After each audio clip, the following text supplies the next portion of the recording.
সম্মানিত সুধী, বাদ মাগরিব থেকেই বিভিন্ন আলোচক এবং অত্র মাদ্রাসার সোনামণিরা বিভিন্ন প্রদর্শনী আপনাদের সামনে পেশ করেছেন। আজকের এই আলোচনা সভার অন্তিম লগ্নে আপনাদের সামনে উপস্থিত হয়েছি একটি নির্দিষ্ট বিষয়ের উপরে কথা বলার জন্য। আজকে যে বিষয়ে সংক্ষিপ্ত পরিসরে আলোচনা করব, আলোচ্য বিষয় বর্তমান বাংলাদেশ এবং আমাদের করণীয়। কি বললাম বলেন তো? বর্তমান শব্দ এই জন্য লাগিয়েছি যে আগেও বাংলাদেশ ছিল, এখনো আছে, তাই না ভাইজান? বর্তমান বা সমকালীন যে চলন্ত যে স্রোত চলছে এই মুহূর্ত অবস্থাতে, বাংলাদেশে যে জোয়ার চলছে, এই জোয়ারে অনেক কিছুই ভেসে গেছে। আবার এই জোয়ারকে ঠিকভাবে মোকাবেলা করতে না পারলে অনেক কিছুই ভেসে যেতে পারে। তাই কোরআন হাদিসের কথা একাধিকবার শুনেছেন। এমন কিছু বিষয়বস্তু নেই যে আলোচনার সভা থেকে সেই বিষয়গুলো সম্পর্কে আপনারা অবগত নন, এমন কোনো বিষয় ইসলামের গোপন বা লুকায়িত নেই। মোটামুটি সবকিছু আপনারা জানেন। আজকে যে বিষয়ে গুরুত্বপূর্ণ আলোচনা হবে সমকালীন বাংলাদেশ এবং বাংলাদেশী হিসাবে আপনাদের করণীয়। যদিও আমি বাংলাদেশী না, আর এই আলোচনা আপনাদের যতটা সহজ, কিন্তু যিনি বলবেন এই কথাগুলো তার জন্য অনেক বেশি কঠিন। কেন? এটা বলার প্রয়োজন নেই। প্রয়োজন আছে নাকি? আমি কি আপনার দেশের না? তাই আপনার কাছে কথাগুলো সহজ মনে হলেও প্রত্যেকটা কথার উপরে অনেক কিছু নির্ভর করছে। যদি আপনার পক্ষে যাই, আরেকজনের বিপক্ষে যেতে পারে কি পারে না? পারে। কিন্তু আমরা যে আসনে বসেছি, ওয়াজ মাহফিল, খুতবা, আদেশ, উপদেশ, নির্দেশ, সমকালীন বিষয়গুলো আমাদেরকে বলাটা অলঙ্ঘনীয় দায়িত্ব। এই উম্মাকে সচেতন করা আমাদের অলঙ্ঘনীয় দায়িত্ব। আর এই জায়গাটা অনেক কঠিন জায়গা। যারা দাওয়াতি ফিল্ডে থাকে এবং প্রকৃতপক্ষে দাওয়াত মানুষকে দেয়, দাওয়াত দুই ধরনের। একটা সরাসরি দাওয়াত, যে ইসলামের দাওয়াত অমুসলিমদের কাছে, হিন্দু, খ্রিস্টান, বৌদ্ধ, অ্যাথিস্ট মানে নাস্তিক, তাদের সঙ্গে। যারা ইসলাম সম্পর্কে জানে না, ইসলাম সম্পর্কে ভুল ধারণা আছে, তাদেরকে ইসলাম জানানো, এটা হচ্ছে মূল দাওয়াত। আর মুসলিম সমাজে আমরা যেগুলো করি বা এখন আমরা করছি, এটা হচ্ছে ইসলাম। কি করছে বলেন তো? ইসলাম করছে। আপনি জানেন, জানেন না এমনটা নয়, কিন্তু আপনি আমল করছেন না। এই জন্য আপনাকে আমল করানোর জন্য উদ্বুদ্ধ করা। কিন্তু দাওয়াতি ময়দান আর ইসলাহের ময়দান অনেক পার্থক্য আছে। দাওয়াতি ময়দান মানে কঠিন পরিস্থিতি হতে পারে আপনার। যুগে যুগে যেসব নবী রাসূল এসেছেন এবং ইসলাম পেশ করেছেন কাফেরদের সামনে, ইসলামের সৌন্দর্য তুলে ধরার চেষ্টা করেছেন, এমন কোন নবী অথবা রাসূল অথবা সালফে সালিহ নেই যাদেরকে কঠিন পরিস্থিতির সম্মুখীন হতে হয়নি। চিন্তা করে দেখেন, যতগুলো নবী যখন দাওয়াত দিতে গিয়েছে, সেই সময়তে বিরোধী পক্ষ থাকে কি থাকে না? থাকে। নবী ইব্রাহিমের দাওয়াতের ফলে তাকে আগুনে দাউ দাউ করে জ্বালানো হয়েছিল, আল্লাহর পক্ষ থেকে আগুনকে ঠান্ডা করা হয়েছে। এই দাওয়াত এমন একটা কঠিন জায়গা, এই জায়গাতে একটা কঠিন। আপনি সত্য বলেন যদি, গোটা বিশ্ব আপনার বিরুদ্ধে চলে যাবে। আর যদি সত্য জানার পরে গোপন রেখে দেন, পরকালে আপনার মা থাকে, আল্লাহ সুবহানাহু ওয়া তাআলা ফেরেশতার মাধ্যমে চৌচির করে চূর্ণ বিচূর্ণ করে দিবে। এমন কোন নবী রাসূল না যে দাওয়াত দিতে গিয়ে তারা এই মানুষের কাছ থেকে কটাক্ষ এবং বিভিন্ন রকমের সমালোচনার পাত্র হয়নি, এমন খুব কমই আছে। নবী ইউনূস আলাইহিস সালাম 3 দিন মাছের মধ্যে আল্লাহ সুবহানাহু ওয়া তাআলার পক্ষ থেকে পরীক্ষা দিতে হয়েছে। নবী ঈসা আলাইহিস সালামকে এই দাওয়াতের কারণেই তথাকথিত সেই সময়কার মানুষ, ইহুদিরা তাকে শুলে চড়ার জন্য পরিকল্পনা করেছে। আমাদের নবী তার মাতৃভূমি মক্কা থেকে মদিনাতে ত্যাগ করেছে, মক্কা ত্যাগ করে মদিনায় গিয়েছে, তায়েফের ময়দানে মার খেয়েছে, নির্যাতন হয়েছে। এই যে দাওয়াত খুব কঠিন জিনিস। তাই প্রকৃতপক্ষে যখন দাওয়াত দেবেন, অনেক কিছুর বিরুদ্ধে চলে যেতে পারে। চলেন আজকে যে বিষয়ে আলোচনা হবে, সমকালীন বাংলাদেশ, আপনাদের করণীয়। আজ থেকে যদি 70 বছর পেছনে চলে যান, চাচা বলেন তো কত বছর? তাহলে বাংলাদেশ কি বাংলাদেশ ছিল না? পাকিস্তান কি পাকিস্তান ছিল না? আফগানিস্তান, কাশ্মীর, নেপাল, ভুটান কিচ্ছু ছিল না। একটাই দেশ ছিল, সেটা হচ্ছে ভারতবর্ষ, ইন্ডিয়া, একটাই দেশ। 70 বছর আগেও এই বাংলাদেশের অস্তিত্ব ছিল না। আমরা সবাই তখন একটাই দেশে বসবাস করতাম, ভারতবর্ষ। আর ভারতবর্ষে এখন মানুষের সংখ্যা প্রায় 140 কোটি। কত কোটি? 140 কোটি। আপনার বাংলাদেশে আছেন প্রায় 18 থেকে 19 কোটি, পাকিস্তান প্রায় 20 থেকে 21 কোটি। কিন্তু 70 বছর আগে গোটা ভারতবর্ষে আমরা মুসলমানরা প্রায় 800 বছর ক্ষমতায় ছিলাম। কত বছর?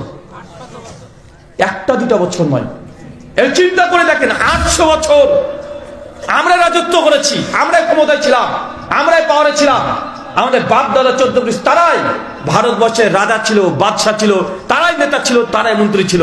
কিন্তু এই মাত্র কয়েকশো বছরের মধ্যে কি এমন ঘটে গেল যে আজকে গোটা ভারতবর্ষ নয়, আমাদের দেশগুলো মানে খণ্ড বিখণ্ড হয়ে আজকে সব দেশ আমরা দুর্বলতার মধ্যে পড়ে গেছি। পড়েছি না ভাইজান? অনেক মানুষ বলে যে আহলে হাদিস এরা শুধু নামবে, বুকের উপরে হাত বাঁধবে না নাভি নিচে হাত বাঁধবে, জোরে আমিন বলবে না আস্তে আমিন বলবে, তারা 8 টাকা না 20 টাকা এইসব নিয়ে কথা বলে। তারা কখনো ইসলাম যে রাষ্ট্রে যাক এটা চায় না, এরা কখনো দিন কায়েমের কথা বলে না। আহলে হাদিসদের বলে বুঝুক আছে না নাই? কথা বলেন। আছে। আমি তো ইন্ডিয়ান, জন্মসূত্রে ভারতীয়, তো এই জন্য আমি বেশ কাছে থেকে দেখেছি, আর আপনাদেরকে খুব কাছে থেকে দেখেছি।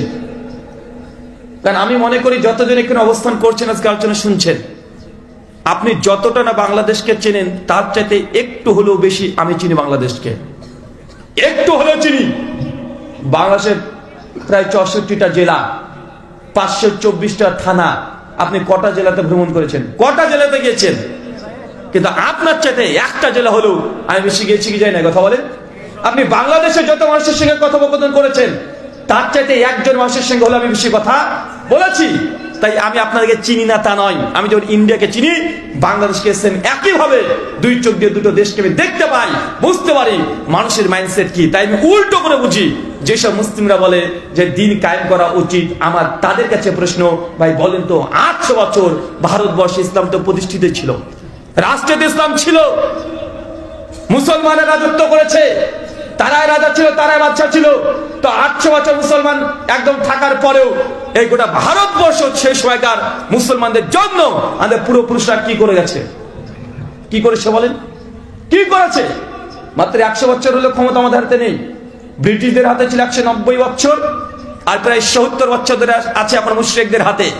তার আগে 800 বছর মুসলমানের ক্ষমতা ছিল। কি করেছে আমাদের পূর্বপুরুষরা? আপনাকে জানতে হবে যে আমাদের অর্জিত ক্ষমতা আজ কাফের মুশরিকদের হাতে কেন গিয়েছে।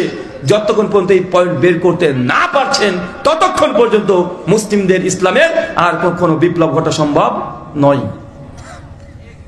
মেডিকেল সায়েন্সের একটা আমি আগে বলেছি, আজকে আপনাকে ওই হালাল হারাম আদেশ উপদেশ নির্দেশ এই কথাগুলো বলবো না। আজকে আপনার চিত্রটা দেখাবো যে আপনি কোন জায়গাতে আছেন, কি পরিস্থিতিতে আছেন। কেন এটা জায়েজ ওটা না জায়েজ এমন কোনো মাসালা নেই যে আপনি জানেন না। জি চাচা, আপনি আমার চাইতে বেশি ভালো বুঝেন ইসলামটাকে, কারণ আমার বয়স মাত্র 30 পার হলো কেবল, আপনার 60 বছর পার হয়ে গেছে। আমার চাইতে অভিজ্ঞতা আপনার বেশি সব দিক দিয়ে। আমি যতটা না বক্তব্য দিয়েছি আপনি তার চাইতে বক্তব্য বেশি শুনেছেন, মানে আপনি আমার চাইতে অনেক বেশি জানেন। একই কথা আর কতদিন এই উম্মাহকে বলতে ভালো লাগে, একই জিনিস কতবার বলতে ভালো লাগে। কোন হাদিসটা জানেন না, কোন কোরআনের আয়াত জানেন না, কি জানেন না আপনি সব জানেন। জানার পর যে না মানেন আমরা কি করতে পারি? আপনি জানেন না আল্লাহ নবী বলছেন মান তারাকা সালাতা মুতাম্মাদান ফাকাদ কাফারা, যে ব্যক্তি ইচ্ছাকৃত নামাজকে ত্যাগ করে দেবে এই ব্যক্তি কাফের। সে মুসলিম 253 নম্বর হাদিস। এই হাদিস জানা আছে না নাই? কথা বলেন। জানা আছে না নাই? কে জানে না? মুসলমান তো জানেন, আরে হিন্দু সনাতনরাও জানে। যে মুসলমানদেরকে নামাজ পড়তে হয়। দীর্ঘ 34 বছর ধরে শেখ আব্দুর রাজ্জাক বিন ইউসুফ হাফেজাহুল্লাহ বাংলাদেশের টেকনাফ থেকে শুরু করে তেতুলিয়া পর্যন্ত হাজার হাজার বক্তব্য দিয়েছে, বাংলাদেশের কোনায় কোনায় বক্তব্য দিয়েছে।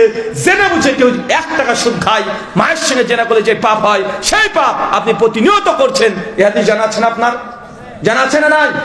আছে। তারপরে যদি সুদযুক্ত অর্থনীতির সঙ্গে যুক্ত থাকেন, শুধু ব্যাংকে যদি চাকরি করেন, আপনার স্ত্রীকে যদি সুদ আনতে বাধ্য করেন, বিভিন্ন পরিস্থিতির সঙ্গে জড়িত থাকেন, আমরা কি করতে পারি? আমরা তো শুধু বলতে পারি, আপনার জোর জবরদস্তি করতে পারি না। 34 বছর ধরে একই কথা মানুষের সামনে পেশ করা হচ্ছে। এখন আমি যে কথা বলবো, আমার পূর্বেও আলোচক সেই একই ধরনের কথা বলেছে। সুদ, ঘুষ, জেনা, ব্যভিচার, নেশাদার দ্রব্য, পর্দা, মেয়েরা জাহান্নামে যাবে, এই সব হাদিস আপনার সবকটাই জানেন। জানেন না? জানার পর যদি না মানেন, আমরা কি করতে পারি? আপনি শুনেছেন লা ইয়াদখুলুল জান্নাহ, ওই ব্যক্তি জান্নাতে যাবে না। আল কাতে, যে সম্পর্ক ছিন্ন করেছে। তারপরেও আপনার বোন যদি আপনার বাড়িতে চলে আসে, ভাই আব্বা মারা গেছে, সম্পত্তির ভাগ দাও, আমি 4 কাঠা জমি পাবো। বড় ভাই যদি বলে খবরদার, জিন্দেগি তোমার বাড়িতে আসবি না, সম্পত্তি ভাগ বলে যদি আসিস, তোমার বোনই না, সম্পর্ক ত্যাগ করে দিচ্ছেন, ছিন্ন করছেন। এর আপনার জানা নাই? জানা আছে না নাই? আপনার মেয়েকে সম্পত্তি ভাগ দিতে হবে, এ হাদিস জানা আছে না?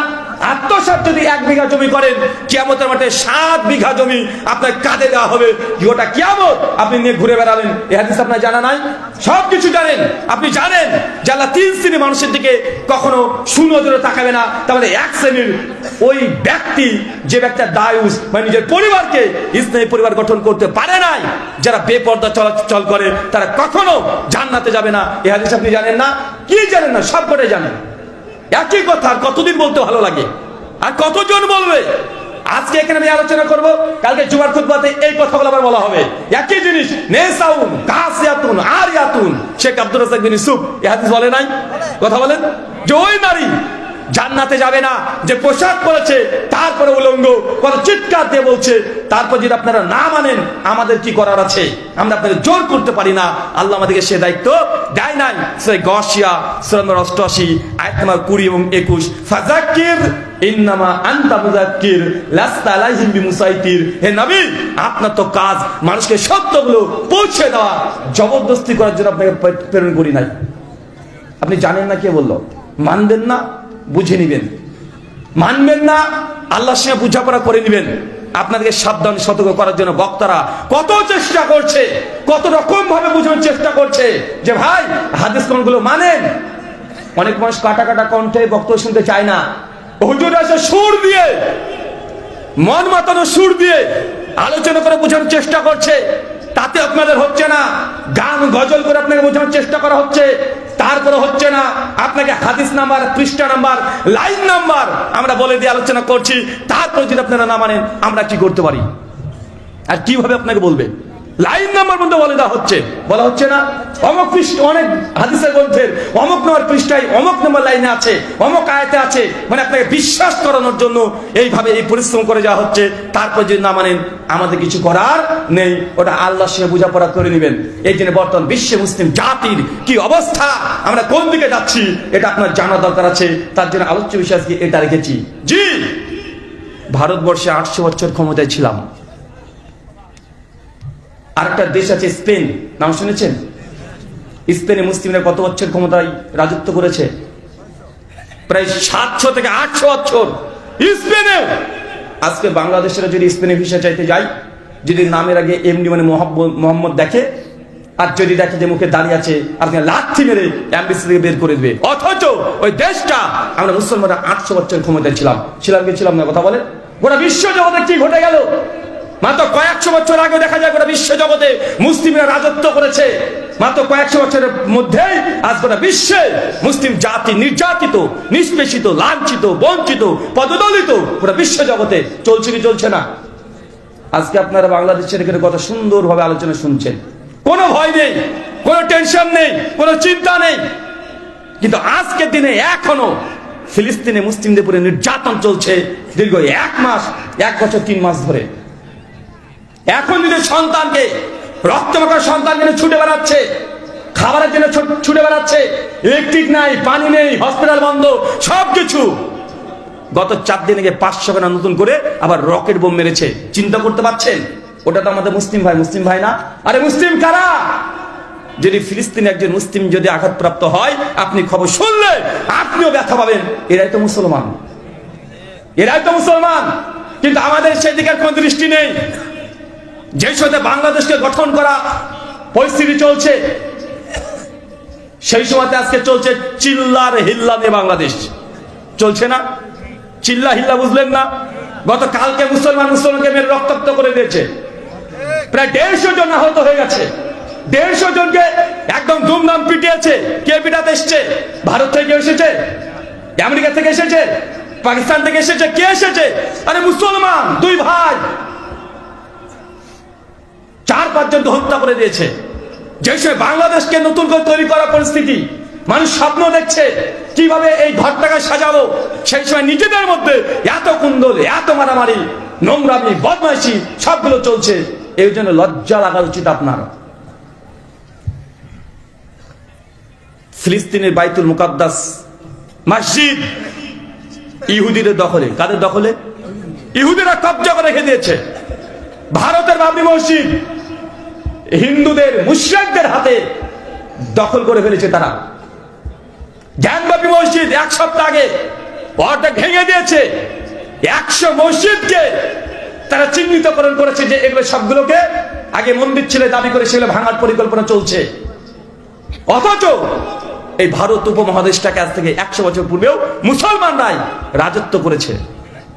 গোটা বিশ্ব জগতে যারা ধর্মের জন্য মার খায়, কখনো ইহুদিদেরকে দেখবেন না যে ধর্মের কারণে মার খেয়েছে, বলে খ্রিস্টানকে দেখবেন না ধর্মের কারণে মার খায়।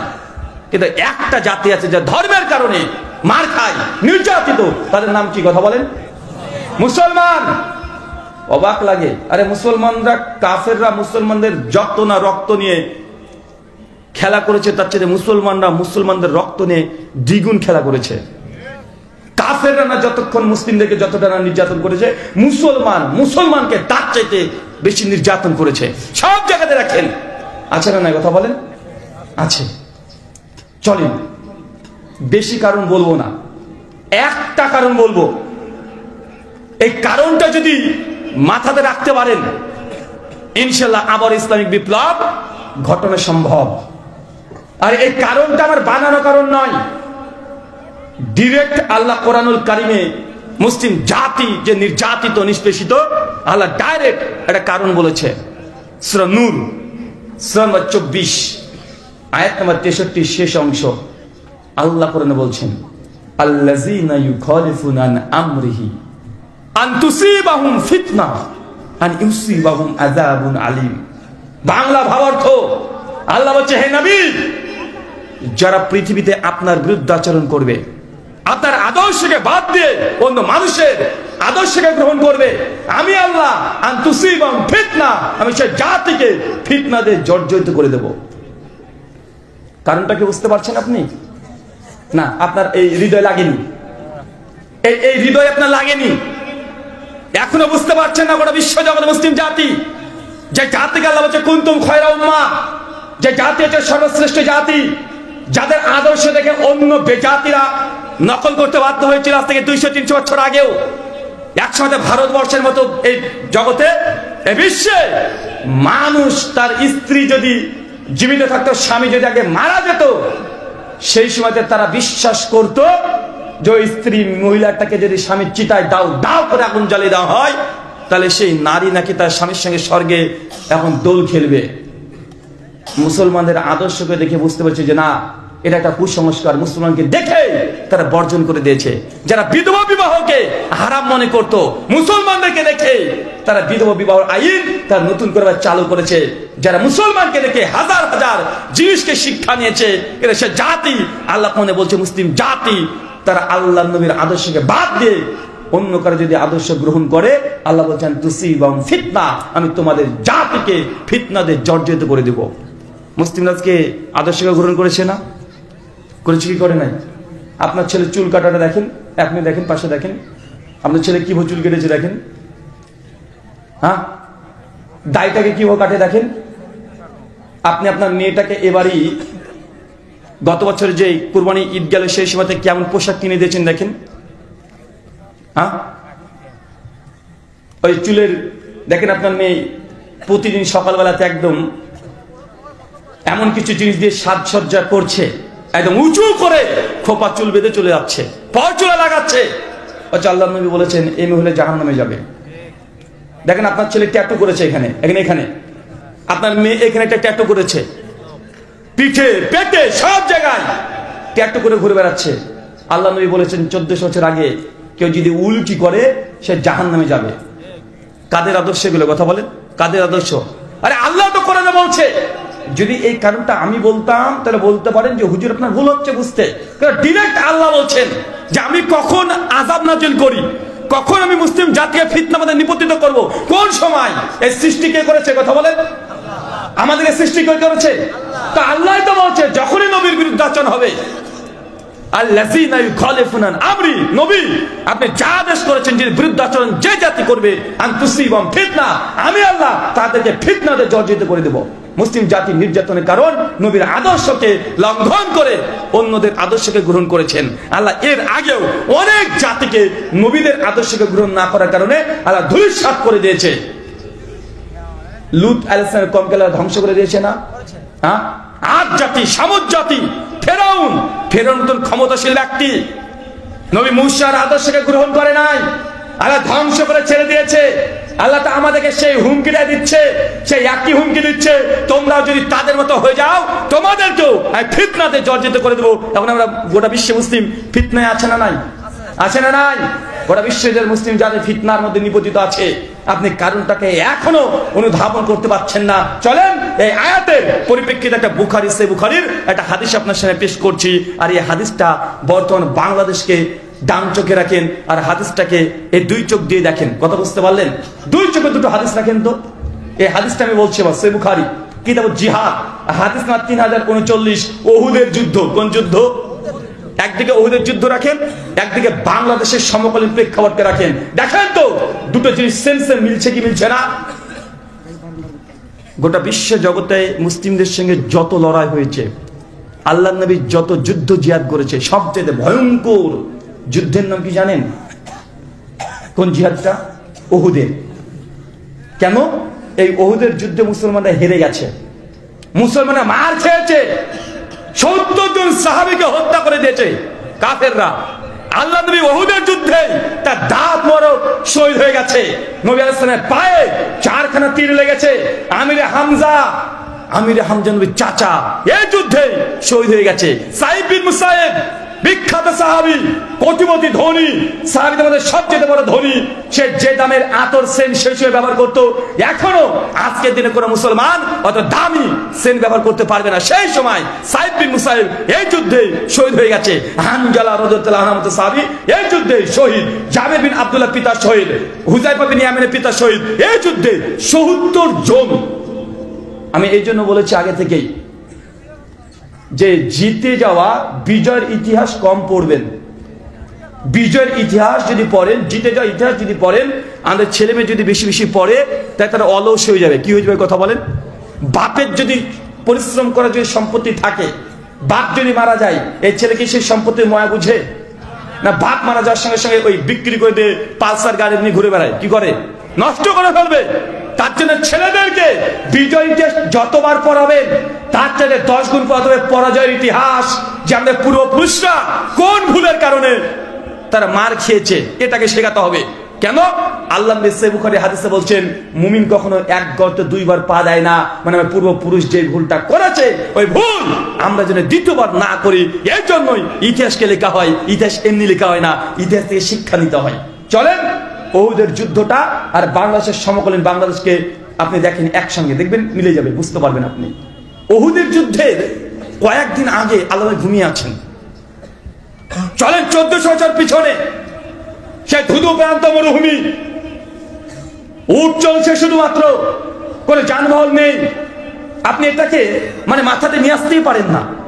ইসলামটাকে আপনি মনে করেন এই 2024 সালে মানে যত মডার্ন যুগ দেখছেন আপনি তেমন মনে করছেন। জি না, সেই সময় লাইট তো দূরের কথা, হারিকেনের কাজ আবিষ্কার হয় নাই, বড় বড় প্লেন তো দূরের কথা, সাইকেলে ভল টিউব আবিষ্কার হয় নাই। মানুষ পানি পান করার জন্য কয়েক কিলোমিটার গিয়েছে, তারা খাবার খেতে পারে নাই। তারা সোনার কাঁসার গ্লাসে করে যে পানি পান করবে এরকম পরিস্থিতি নেই, তারা বিভিন্ন কলসে পান করেছে। ইলেকট্রিক মানে এই ইলেকট্রিক বিদ্যুতের বড় আবিষ্কার তখন হয় নাই। রাত যদি সন্ধ্যা পার হয়েছে, কত ভয়ঙ্কর যে রাত হতে পারে আপনি এটা কল্পনা করতে পারছেন না। বর্ষার সময় যদি 3-4 দিন যদি ইলেকট্রিক রাত্রিবেলা না থাকে, রাত যে কত ভয়ঙ্কর এটা আপনি বুঝতে পারেন না, কত ভয়ঙ্কর। 1400 বছর আগেকার কথা বলছি, আজ থেকে 50 বছর আগে, সরি 20 থেকে 30 বছর আগে গ্রামগঞ্জে যে ইলেকট্রিক ছিল না, সে সময় রাত কত ভয়ঙ্কর মনে হতো না? রাত 8টা-9টাকে বিশাল ভয়ঙ্কর মনে হতো না? জি, তাই 1400 বছর আগেকার কথা চিন্তা করেন।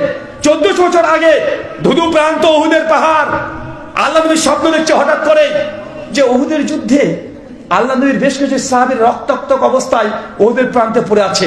নবী ঘুম থেকে উঠে আজকে উঠেছেন যে সামনে যে যুদ্ধটা আসছে, এই যুদ্ধে আমার সাহাবীরা মৃত্যুবরণ করবে, শহীদ হয়ে যাবে। তিনি বুঝতে পেরেছেন। সঙ্গে সঙ্গে ফজরের সালাতে আল্লাহ নবী চলে যান, সাহাবীদেরকে নিয়ে বসেন যে সাহাবী আমার, আমি এই স্বপ্নটা দেখেছি, তোমাদের মতামত কি? সাহাবী বলছে, ইয়া রাসূলুল্লাহ, আল্লাহ যখন জিহাদকে ফরজ করে দিয়েছে, যে কোনো মূল্যে আমরা এখানে পিছিয়ে হাঁটবো না, আপনি চলেন, আমরা আপনার সঙ্গে আছি।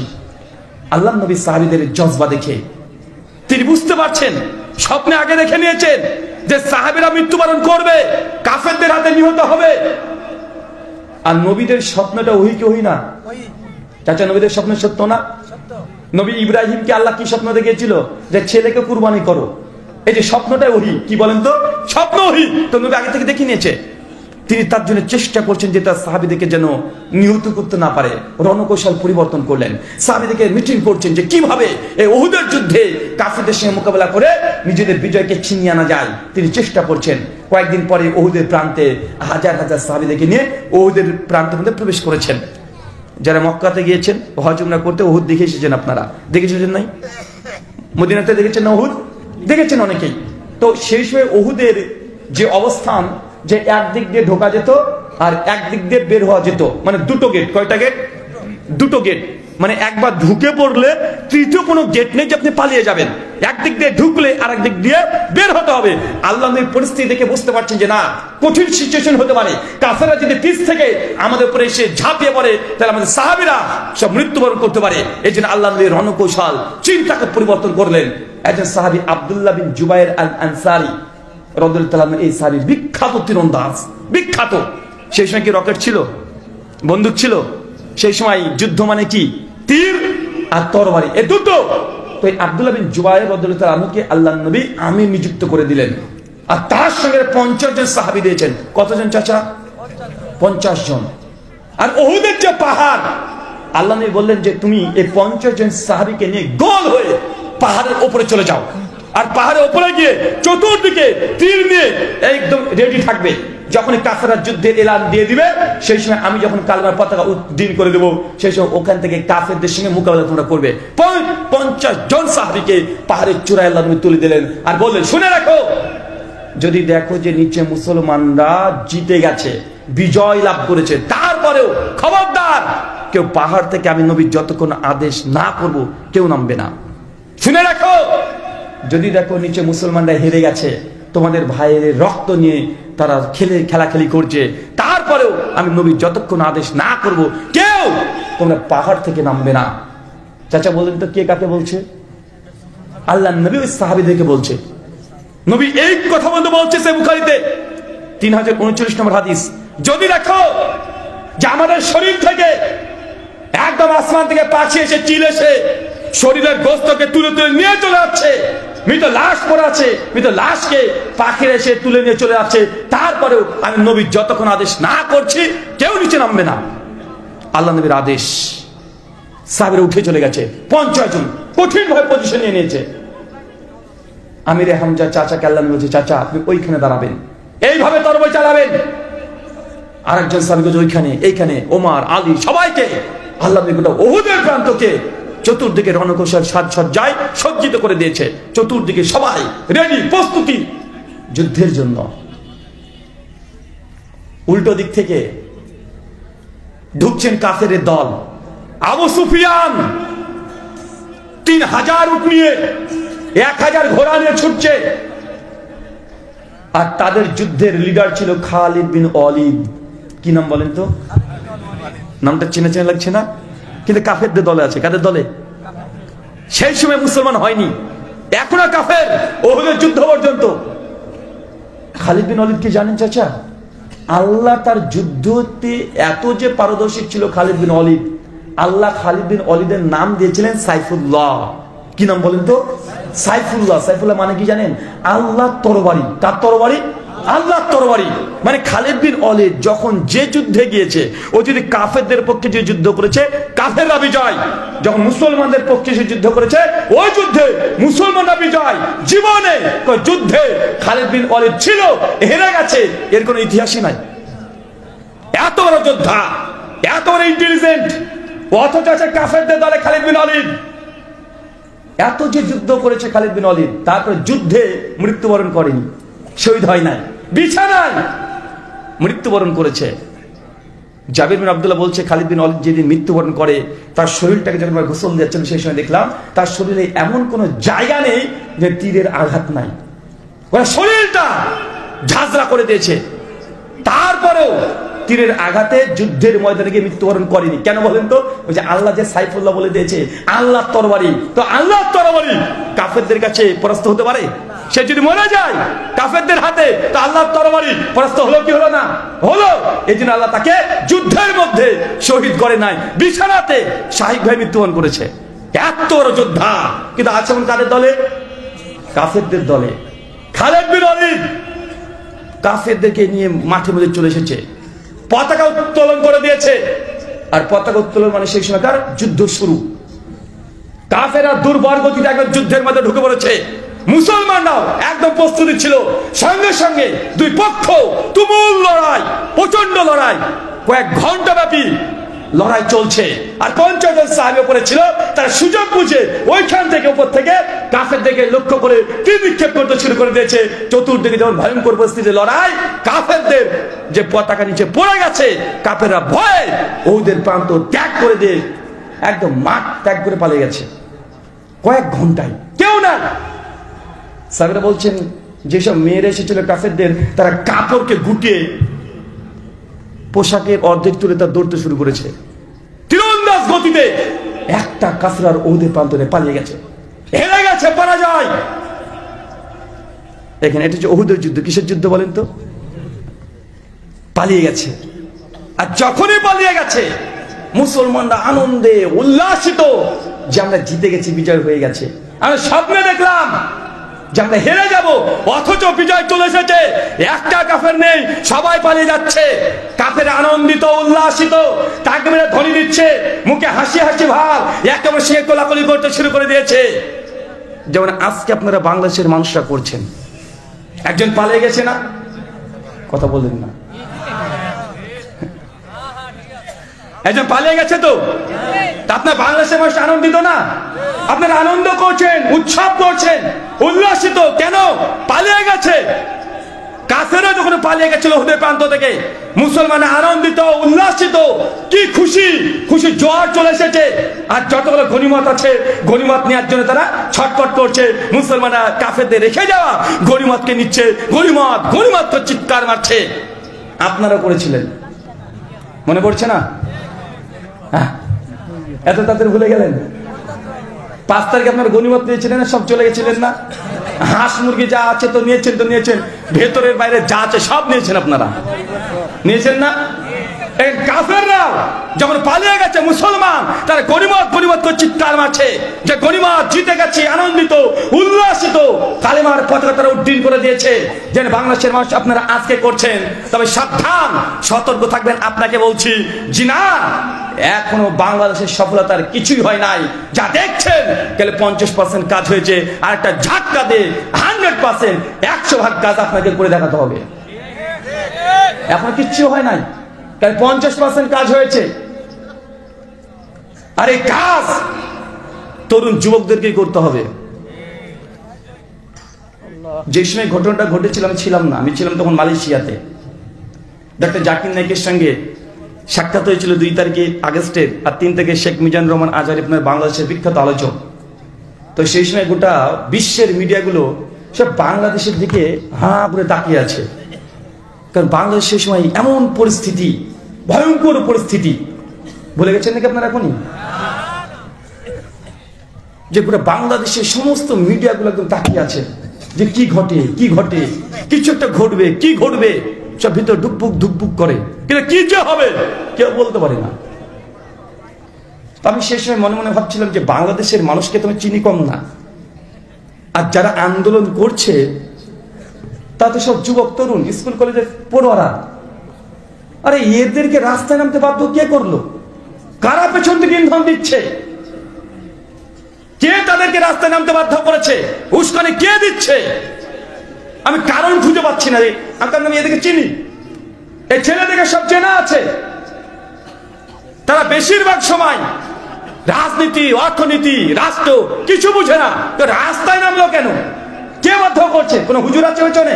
তাকে দেখি কোনো হুজুর নাই। আরে হুজুর তো নাই, তো নাই, হুজুরের সেসব লুকিয়ে ছিল না। কথা বলেন, বাংলাদেশে যারা বসে বসে ফিলিস্তিনের জিহাদ করা ফরজ বলে দেন, কিছু কিছু আছে না কিবোর্ডে ফেসবুকে জিহাদ ফরজ করে, আছে না নাই? কথা বলেন না। আর আহলাসকে বলে যে জিহাদের কথা বলে না, এরা ফিলিস্তিনের পক্ষে কথা বলে না। অথচ যারা এই ফিলিস্তিন করে পাগল ছিল বাংলাদেশের সংকটময় সময়ে, ওই হুজুরগুলো একজনও মাঠে ছিল? কেউ কথা বলেন? একজনও মাঠে নেই। মাঠে তো দূরের কথা, ফেসবুকে ছিল না। আবার এরা আবার আহলাসের বিরুদ্ধে চলে আসে, আহলাসকে জিহাদ শিখাতে আসে। আরে ব্রিটিশদেরকে 190 বছর ব্রিটিশরা শাসন করেছে, আহলে হাদিস তারা প্রথম জিহাদের ফতোয়া দিয়ে আহলাসের লড়াই করেছে। কেন? ওটা ভারতের ইতিহাস, আমরা জানি কে করেছে। আহলাসরা প্রথম বলেছে, ইনায়েত আলী, বেলায়েত আলী, এরাই যুদ্ধের প্রথম সারিতে ছিল। তোমাদের তখন অস্তিত্বই ছিল না, যারা আজকে বেশি বাড়াবাড়ি করছে, অস্তিত্বই ছিল না সেই সময় তাদের। তা আমি তখন ভাবছি যে হুজুর তো পেছনে নাই, কোন রাজনৈতিক দলকে উস্কানি দিচ্ছে তাও নাই। তো এই যুবক ছেলেরা, তরুণরা স্কুল কলেজ পড়া, এরা রাষ্ট্র বুঝে না, দেশ বুঝে না, কোনো কিছু বুঝে না। এরা শুধু দুই একটা জিনিস বোঝে, এক, কিভাবে মেয়ে ছেলেকে পটাতে হবে, গার্লফ্রেন্ডকে কেউ পটাতে হবে, কিভাবে পাবজি গেমের জন্য বাপের পকেট থেকে 700 টাকা মানে মেরে দিয়ে নেট ব্যালেন্স মারতে হবে। এরা পাবজি নিয়ে ব্যস্ত থাকে, এরা ফ্রি ফায়ার গেম নিয়ে ব্যস্ত থাকে, মেয়ের পিছনে ব্যস্ত থাকে। এরা হঠাৎ করে রাস্তায় কেন নামলো? আমি কারণ খুঁজে পাই না। তো অনেকগুলো কারণ পরবর্তী সময় বুঝতে পারলাম যে কাজ করেছে। জানেন, অনেকগুলো কারণ আছে, কিন্তু একটা কারণ বলি আপনাকে। উনার একটা ভুল ছিল, আমি সব কথা পরিষ্কার করে বলতে পারবো না, আমি আভাস দিয়ে বলবো, কারণ আমি বিদেশি, কারণ আমাকেও যেতে হবে, তাই না? তাই সমাজদারকে নিয়ে ইশারায় কাফি। মুমিনরা চোখ ঘোরালে বুঝে নাই যে কি বলতে যাচ্ছে, ইশারাতে বুঝতে হবে আপনাকে। তো সেই সময়তে যখন ভাবছি, আপনাদের উনি একজন ভুল করেছিলেন, বড় একটা ভুল, মিস্টেক করে ফেলেছিলেন। কি জানেন? ওই যে 7 থেকে 10 দিন ইন্টারনেটকে বন্ধ রেখেছিল। এটাই হচ্ছে সবচেয়ে বড় কাজ করেছে।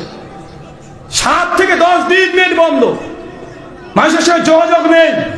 যুবকরা, তরুণরা 10টা দিন গার্লফ্রেন্ডের সঙ্গে ভিডিও কলে কথা বলতে পারেনি। রাগ সহ্য হয়নি তাদের। 10টা দিন মানে পুরো একটা ব্রেকআপের মতো, মনে আদিম যুগে চলে গেছে ওরা। আরে যারা মাত্র 1 ঘন্টা নেট ছাড়া চলতে পারে না, 10 দিন নেটবিহীন এরা চলতে পারবে? কথা বলেন, মানে মাথাতে কাজ করেনি, মানে পাগল হয়ে গেছে। এই স্বাভাবিক, বর্তমান টেকনোলজির যুগে কেউ নেট বন্ধ করে? এই পাগলামি কেউ করে? মানে এই নেট বন্ধ করার জন্য সমস্ত পর্যায়ের মানুষের কাছে মানে খবরটা চলে গেছে যে দেশে কিছু একটা হচ্ছে, কিন্তু মানুষ আগে জানতো না। নেট বন্ধ হওয়ার পরে বুঝতে পারছে দেশে কিছু একটা হচ্ছে। ঠিক বললাম না? আর এই নেট বন্ধ করাটাই এখন 3 বছরের ছেলে থেকে শুরু করে 103 বছর সবাই রাগে গর্জিয়ে একদম রেডি, যা একটা হয় হবে। 3 বছরের ছেলে, ও ভাত খায় না কেন? ও কার্টুন দেখতে আর ভাত খায় যে। ছেলের মাও রেগে যায়, ভাত খা, ও ভাত খায় না, কার্টুন দাও, কার্টুন চলে না, নেট নাই। তখন ছেলের মাও রেগে যায়, নেট কেন বন্ধ করবে? আমার ছেলে খাচ্ছে না, আর মায়ের কাছে ছেলে সব। আরে ছেলে যদি না খায় 10 দিন, কোন মা কি বেঁচে থাকতে পারবে? ও নিজে মরে যাবে। তখন রাগের মাথায় যাই, কে নেট বন্ধ করেছে গো? তোর স্বামী বলছে যে ও বন্ধ করেছে। তোর কিছু বললি রে? শুনেছি তারপরে যে সব ঢাকাতে যাচ্ছে, আন্দোলন করতে ঢাকাতে যাচ্ছে, বলছে তুমি বাড়িতে বসে কি করছো? তুমিও যাও, ছেলে আমার ভাত খাচ্ছে না। মানে 10 দিনের যে পরিস্থিতি, যারা ইন্টারনেটে বিজনেস ব্যবসা ডেলিভারি কাজ করতো 10 দিন ব্যবসা বন্ধ, প্রবাসীরা যোগাযোগ বন্ধ, গোটাকে একদম অন্ধকার করে দিয়েছে।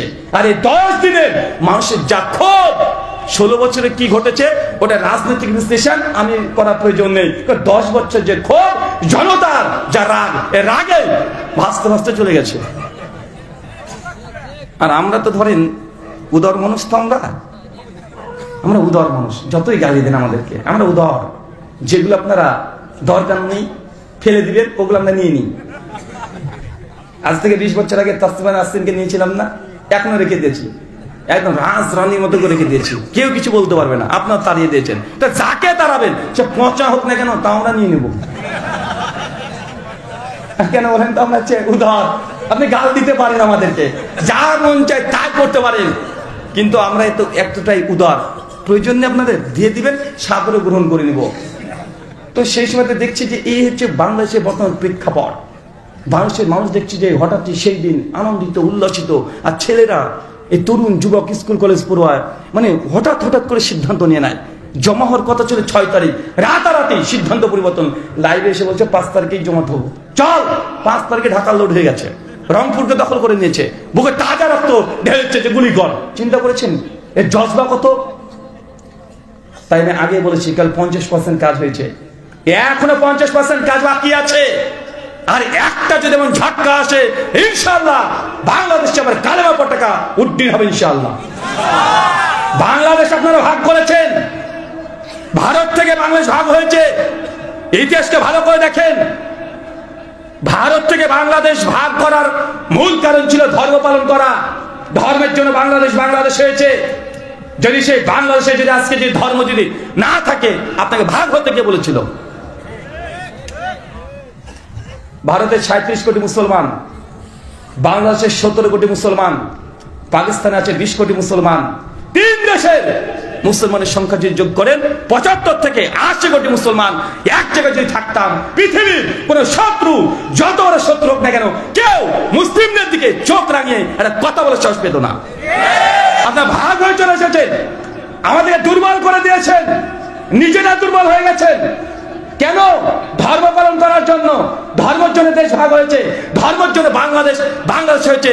70 বছর ধরে বাংলাদেশকে এখনো ইসলামী রাষ্ট্র ঘোষণা করতে পারেন না। এটা বাংলাদেশ হিসাবে আপনারা ফেলিও জবাব দেওয়া করতে হবে আপনাকে ভাবছেন? আগে ফেলেতে পালিয়ে এসেছেন মুসলিম ভাইদেরকে জবাব দিতে করতে হবে। 3টে দেশ এখন দুর্বল হয়ে গেছে, 3 দেশ দুর্বল, কিন্তু একসঙ্গে থাকলে 80 কোটি মুসলমান। পৃথিবীর কোন শত্রু আছে যে চোখ রাঙিয়ে কথা বলবে আমাদের সঙ্গে? কে করবে? এই জবাব দিতে করতে হবে। 1 কাঠা জমির উপরে এখন ইসলাম কায়েম হয়নি, অথচ সেই সময়কে ভাগ হওয়ার কারণ হচ্ছে ইসলামকে নিয়ে। কি নিয়ে কথা বলেন? ইসলাম নিয়ে। আগে বলেছি সব কথা পরিষ্কার করে বলে যাবে না, বুঝে নিতে হবে।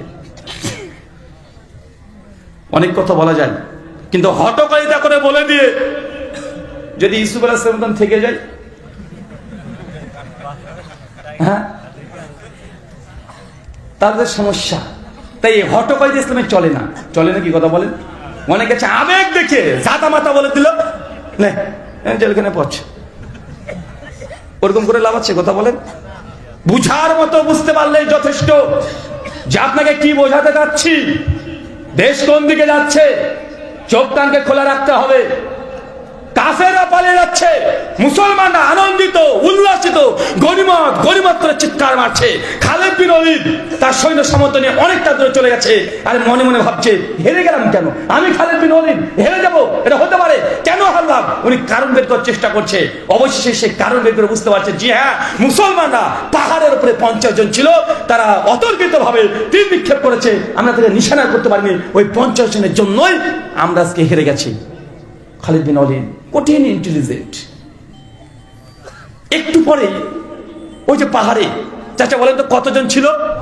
50 জন তীর নিয়ে। ওরা নিচে তাকিয়ে দেখছে যে মুসলমান আনন্দ করছে, উল্লাসিত করছে, বিজয়ের পতাকা তুলে দিয়েছে, আর নিজেরা গনিমত করে চিৎকার মারছে, আর গনিমত ভাগ করতে শুরু করে দিয়েছে, এটা আমার ওটা আমার, ছোটাছুটি করছে। 50 জন সাহাবী, অধিকাংশ সাহাবী তখন নিচে নামতে শুরু করে দিয়েছে, সবাই নামছে, বলছে গনিমত গনিমত, জিতে গেছি। আর ওই যে নেতা আব্দুল বিন জুবাইর বলছে খবরদার, তোমরা কেউ নিচে নামবে না, তোমরা নিচে নেমো না, নবী এখন আদেশ করে নাই। সাহাবীরা তো বলছে যুদ্ধ তো জিতে গেছে, দেখো কাফেরা পালাচ্ছে, দেখা যাচ্ছে আমাদের গনিমত বন্টন করে নিচ্ছে আমার ভাইরা, না আমরা নিচে নামবো, আমরা তো জিতে গেছি, কাফেরা ফিরলে নেই।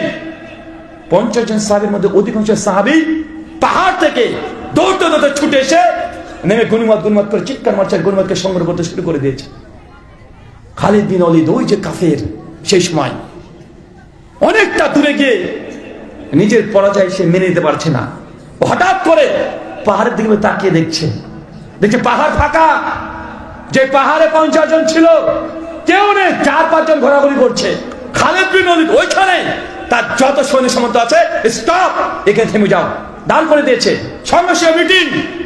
খালিদ বিন ওয়ালিদ বলছে আবারও মুসলিমদের উপরে আমি আক্রমণ করব। ওরা তখন যাই আমরা হেরে গেছি, আবার আক্রমণ করবো কিভাবে?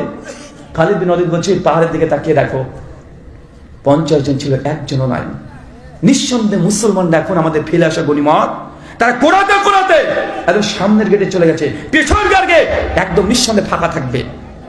খালিদ বিন ওয়ালিদ সঙ্গে সঙ্গে তাদের সৈন্য সামন্তকে নতুন ভাবে যুদ্ধের সজ্জায় সজ্জিত করে দিয়ে ঘোড়া নিয়ে তীরন্দাজ গতিতে পেছন দিক থেকে এসে এমন ভাবে আক্রমণ করলো, এক আক্রমণে কয়েক ঘন্টায় 70 জন মুসলমান শহীদ। বিজয় 1 ঘন্টা আগে হয়েছিল, 1 ঘন্টা আগে বিজয় হয়েছিল।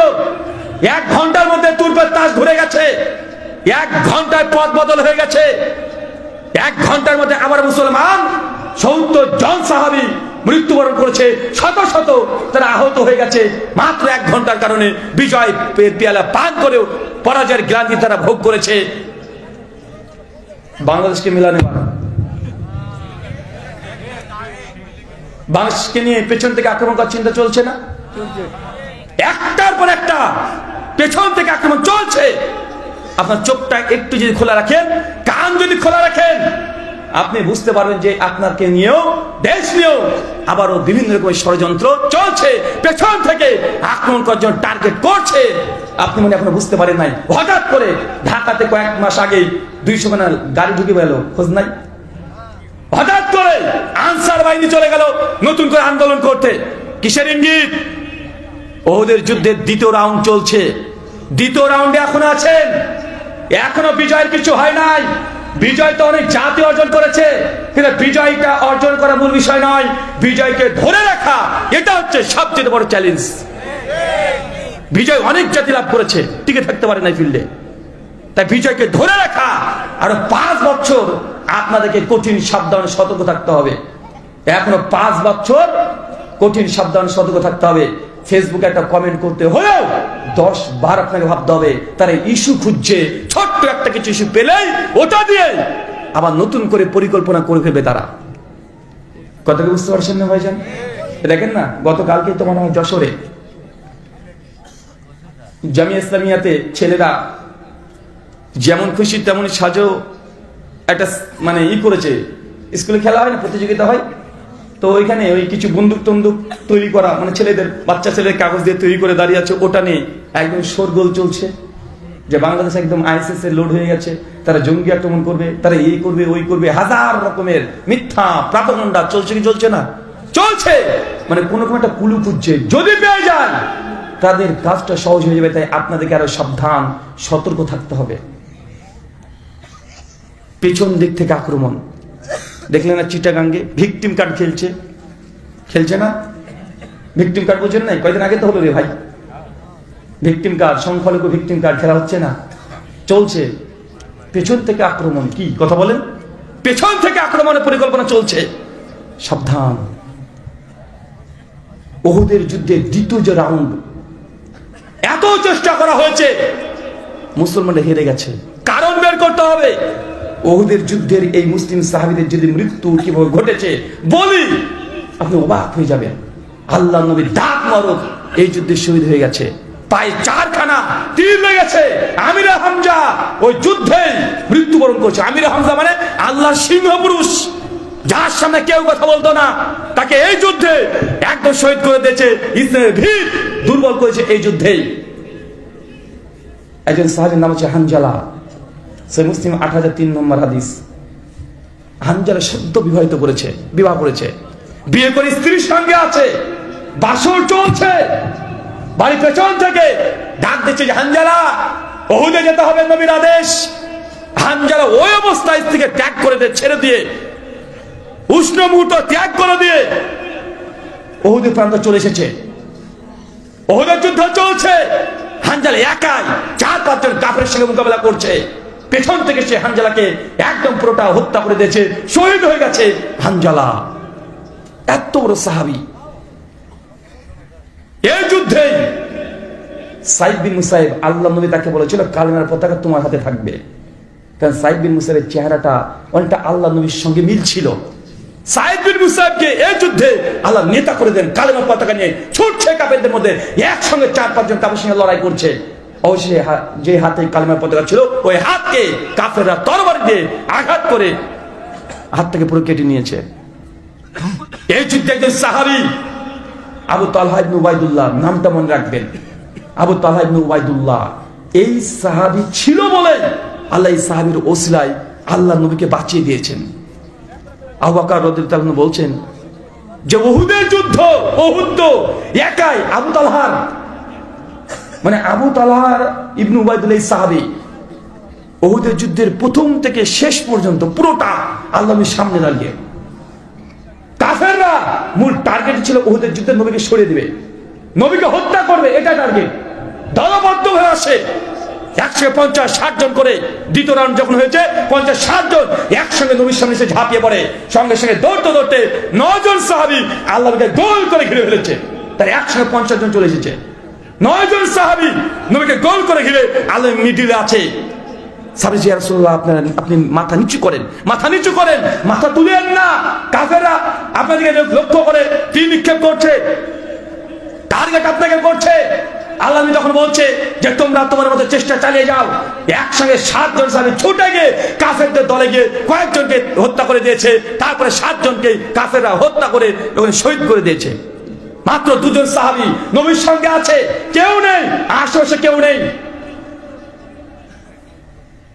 আবু তালহা ইবনে উবাইদুল্লাহ ওই সাহাবী আল্লাহ নবীর সামনে এগো দাঁড়িয়ে, আল্লাহ নবী চতুর্দিকে দেখছে যে চতুর্দিকে সাহাবীরা মৃত্যুবরণ করেছে। তার চাচাকে দেখছে আমির হামজা রক্তাক্ত অবস্থায় পেটের মধ্যে তীর নিয়ে কাতরাচ্ছে। ওইদিকে জাবির বিন আব্দুল্লাহর পিতা মারা গেছে, সাইদ বিন মুসাইব মারা গেছে, কালেমার পতাকা নিচে পড়ে আছে।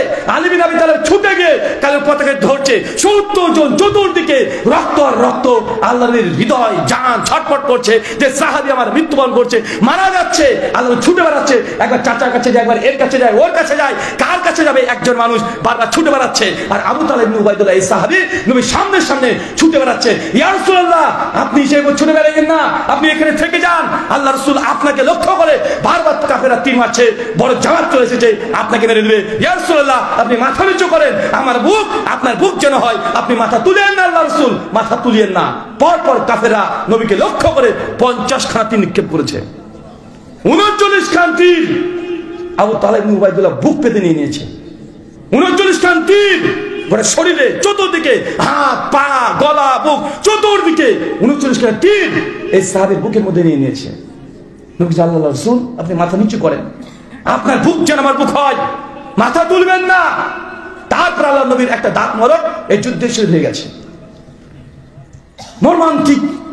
আল্লাহ নবী যখন বুঝতে পারছেন যে না, এই যুদ্ধে আর মোট ঘন সম্ভব নয়, আর সম্ভব নয়, আল্লাহ নবী এলান করে চলো ওদের প্রান্ত ছেড়ে দাও, ওদের প্রান্ত ছেড়ে দাও, আমরা ওহুদ থেকে বেরিয়ে যাচ্ছি, কাফেররা জিতে গেছে।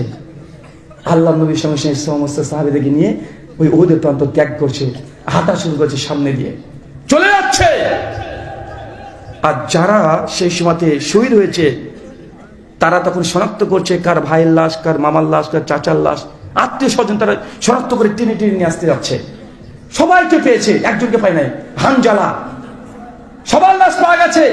আল্লাহ নবী দেখছে হানজালার লাশ নাই। সব হচ্ছে হানজালা কোথায়? আরে হানজালাকে তো দেখলাম, সে যুদ্ধ করছে, 4-5 জনের সঙ্গে যুদ্ধ একাই করেছে। হানজালা কোথায়? আল্লাহ নবী বলছে, আমার হানজালা কই? কোথায় হানজালা? একজন সাহাবী, ইয়া রাসূলুল্লাহ, ওই দেখেন, ওই দেখেন হানজালা।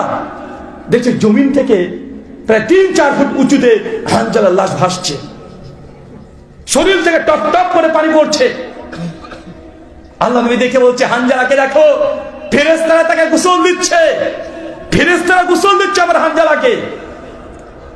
পরবর্তী সময় জানা গেছে যে হানজালা সেই দিন বাসর করে গোসল করার সময় দেয় নাই, নবী ডেকেছে, ওই মুহূর্তে তরবারি নিয়ে বেরিয়ে চলে এসেছে। ফেরেশতারা গোসল দিচ্ছে হানজালাকে। একটা লাশ দেখছে, কেউ চিনতে পারে না এটাকে, একদম যাই, এটা কাফের, এটা কাফের ছিল, আমাদের মধ্যে কেন, একে কে এসেছে?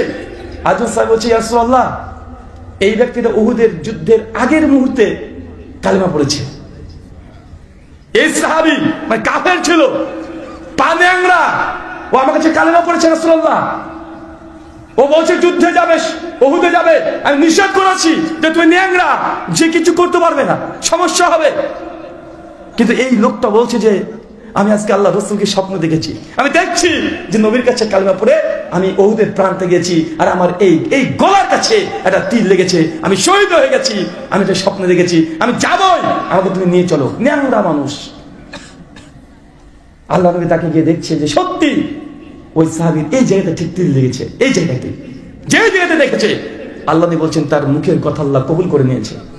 দেখো ব্যক্তিকে, দেখো 1 রাকাত নামাজ পড়ে নাই, একটা রোজা, একটা হজ, যাকাত কিচ্ছু দেয় নাই, তারপরে শহীদের পেয়ালা পান করেছে। সবাই ছুটছে, নিজের নিজের আত্মীয়-স্বজনের লাশ কিনে চলছে, ছুটে চলে যায়। ওদের পাহাড়কে টপকে উঠতে হবে। আল্লাহ নবী ছিসড়ে ছিসড়ে পায়ে ব্যথা পেয়েছে, ছিসড়ে ছিসড়ে তিনি যাচ্ছেন, ও পাহাড়ের উপরে উঠতে পারছেন না, তিনি বারবার উঠতে যাচ্ছেন, পড়ে যাচ্ছেন। শ্রেষ্ঠ মানুষ পৃথিবীর চলে যাচ্ছে, পাহাড়ের উপরে উঠতে পারছেন না। আবু তালেব ইবনে ওয়াইদুল্লাহ 39 খানা তীর নিয়ে ছুটে গিয়ে নবীকে কাঁধে তুলে ছুটতে শুরু করেছে। চিন্তা করেছেন উহুদের যুদ্ধ, ভয়ঙ্কর পরিস্থিতি, প্রত্যেকটা সাহাবী কিভাবে শহীদ হয়েছে যদি ঘটনা বর্ণনা করা যায়, অন্তর কেঁপে উঠবে। আচ্ছা, আপনাদের কাছে ঘটনা শোনার মূল মাকসাদ নয়, মূল উদ্দেশ্য আমার যে বিজয় মুসলমানরা অর্জন করেছিল প্রথমে, কিন্তু বিজয় হওয়ার পরেও পরাজয়ের গ্লানি ভোগ করতে হয়েছে। কারণ কি বলেন তো? বলে কারণ বের করেন।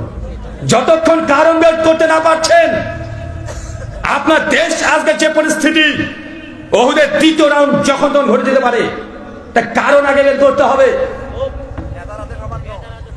জি,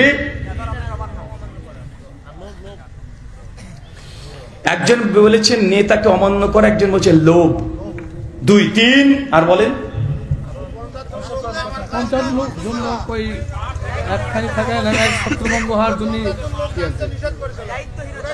মতভেদ, 3 আর নেতা নির্বাচন, দায়িত্বহীনতা। কারণ বের করতে হবে।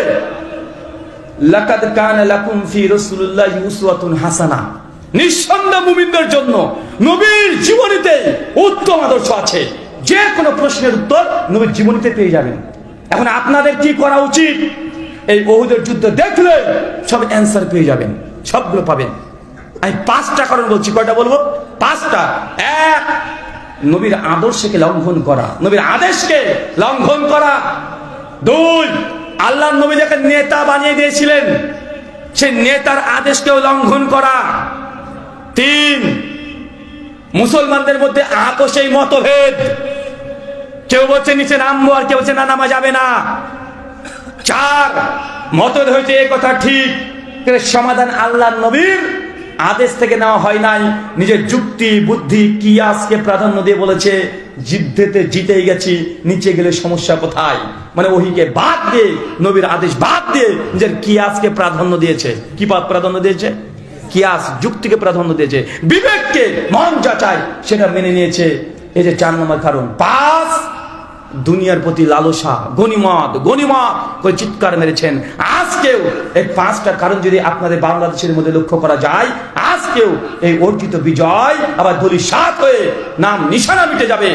আর আপনার 5 বছর পর আমাদের ছেলেরাই বলবে আগের যেটা ছিল সেটাই ভালো ছিল। এই কথা যেন শুনতে না হয়। এই 5টা জায়গাতে যেন দুর্বল না হয়ে যায়। আল্লাহ নবীর আদেশের বিরুদ্ধে যেন কোনো কিছু রচনা বা নতুন করে না আসে, সাবধান থাকতে হবে। আল্লাহ নবীর যে আদর্শ শরিয়া এর বিরুদ্ধে যদি কিছু তৈরি হয়, নবীর বিরুদ্ধে যদি কটূক্তি করে, তারপর যদি রাষ্ট্র যদি ব্যবস্থা না নেয়, আবার ফিতনার মধ্যে জর্জরিত হবেন। কেন আল্লাহ নবীকে নিয়ে কটূক্তি করা হয় না? করা হয়তো। লোভ লালসাকে দূর করতে হবে। নেতা হওয়ার শখ এখন জগায়েন না, এখনই এটা চাই ওটা চাই এটা চাই, এই মারামারি করা যাবে না। সময় নেন, সময় নেন, সময় তাদেরকে দেন, গড়তে দেন। এখনই নেতা হতে হবে, এখনই করতে হবে, 16 বছর যা আছে সব পূর্ণ করে দেবো একদিনে, এরকম খামখেয়ালি বুদ্ধি যেন না আসে মাথায়। 3, যে কোনো মতভেদ যদি হয়, আপনি যাকে নেতা মনে করেন, আমির মনে করেন, আমির জামাত মনে করেন, তার আদর্শকে গ্রহণ করেন, তার কথাকে মেনে চলেন, তার কথা মেনে চলতে হবে। দুনিয়ার লালসা থেকে মুক্ত থাকতে হবে, যে না থাকেন এই অর্জন আবার ফিলিস্তিনের গাজা বাংলাদেশের না হয়ে যায়। কঠিন পরিস্থিতি আছে বাংলাদেশের। যদি ভৌগোলিক অবস্থা দেখেন, কঠিন জায়গাতে আপনারা আছেন, ভয়ঙ্কর জায়গাতে আছেন। যে কোনো সময় এনি টাইম বাংলাদেশের ভূখণ্ডকে গাজা করে দিতে রাতারাতি 1 ঘন্টার ব্যাপার না, সময় লাগবে। কথা বলেন, বলছেও তাই, 1 ঘন্টার ব্যাপার। তাই সাবধান সতর্ক থাকতে হবে। আল্লাহর প্রতি তাওয়াক্কুল, গুনাহকে বর্জন করেন, তওবা করেন, ইস্তেগফার পাঠ করেন। না যে পরিস্থিতি এখন আছে, 1 ঘন্টাও লাগবে না, আপনি বিশ্বাস করেন, 1 ঘন্টাও লাগবে না। বাংলাদেশে একটাও নিউক্লিয়ার বোমা একটাও নাই। আপনার আশেপাশে যত রাষ্ট্র আছে 200-300 করে আছে। বাংলাদেশের সামরিক বাহিনী কত আছে তুলনা করবেন, একবার তুলনা করে দেখে নিন। আগে বলেছি সব কথা খুলে বলা যায় না, বলতে পারতাম কিন্তু বলা যাবে না। কারণ কাকে বলবো রে ভাই, নিজের পায়ে নিজেকে কুড়োল মারে। হ্যাঁ, আমরা একটা গল্পের বই পড়েছিলাম, কালিদাস যে ডালে বসতো সেই ডালে ডাল কাটতো, তো কাটলে তো পড়ে যাব। তাই আপনাদেরকে সচেতন আরো বেশি হতে হবে। আল্লাহ সুবহানাহু ওয়া তাআলা আপনাদেরকে বুঝার তৌফিক দান করে, সকলে পড়ি আমিন। আল্লাহ আমাদেরকে তুমি হেফাজত করে, সকলে পড়ি আমিন। তারপরে একটা কথা বলা যায়, বিজয় দিন শেষে মুসলিমদেরই হবে ইনশাআল্লাহ। কেন কয়েকদিন আগে থেকে দেখছেন না, সিরিয়া বিজয় হয়ে গেছে, হয়েছে কি হয় না? কথা বলেন, সিরিয়া বিজয় হয়েছে না? ইনশাআল্লাহ বাইতুল মুকাদ্দাস মসজিদ মুসলমানরা অচিরে অল্প সময়ে ইনশাআল্লাহ তাদের কাছে চলে আসবে ইনশাআল্লাহ। তাই চিৎকার দিয়ে আমরা বলতে পারি, একই দিন ঝড় থেমে যাবে, পৃথিবী আবার কালেমা পতাকা উড্ডীন হবে। আমরা বলতে পারি ইনশাআল্লাহ। পারি কি পারি না? কথা বলেন, আর বলতে পারবো। এই গোটা বিশ্বের জগতে কালেমা পতাকা উড্ডীন হবেই, কিন্তু আপনি কতটুকু ইসলামে আছেন এইটা আপনাকে দেখতে হবে। একজন সাহাবী এসে বলছে, ইয়া রাসূলুল্লাহ কিয়ামত কখন হবে? আল্লাহ নবী বলছেন যে তুমি কিয়ামতের জন্য কি প্রস্তুত করে গেছো? যখন তখন তো কিয়ামত চলে আসতে পারে, তোমার প্রস্তুতি কি? ওই সাহাবীর জবাব এত চমৎকার ছিল, এত চমৎকার ছিল, শুনলে মনটা ভরে যায়। ওই সাহাবী বলছে, ইয়া রাসূলুল্লাহ আমার তো তেমন কিছু আমল টামল নেই, আমি তেমন কিছু করতে পারি নাই, কিন্তু আল্লাহ রাসূল আমি আপনাকে ভালোবাসি। ইয়া রাসূলুল্লাহ আমি আপনাকে ভালোবাসি, আমি আবু বকরকে ভালোবাসি, ওমরকে ভালোবাসি। আল্লাহ নবী বলছেন, সত্যি যদি তুমি আমাকে ভালোবাসো, তুমি কিয়ামতের পরে জান্নাতে গিয়ে তুই আমার সঙ্গী হবে ইনশাআল্লাহ। আপনি রাসূলকে কতটুকু ভালোবাসেন, হৃদয়ে ভালোবাসা তৈরি করতে হবে। আল্লাহ আমাদের প্রত্যেকের রাসূলের প্রতি ভালোবাসা জাগিয়ে দাও, সকলে পড়ি আমিন। আচ্ছা, প্রশ্ন উত্তর হবে না? ছুটি জি হবে।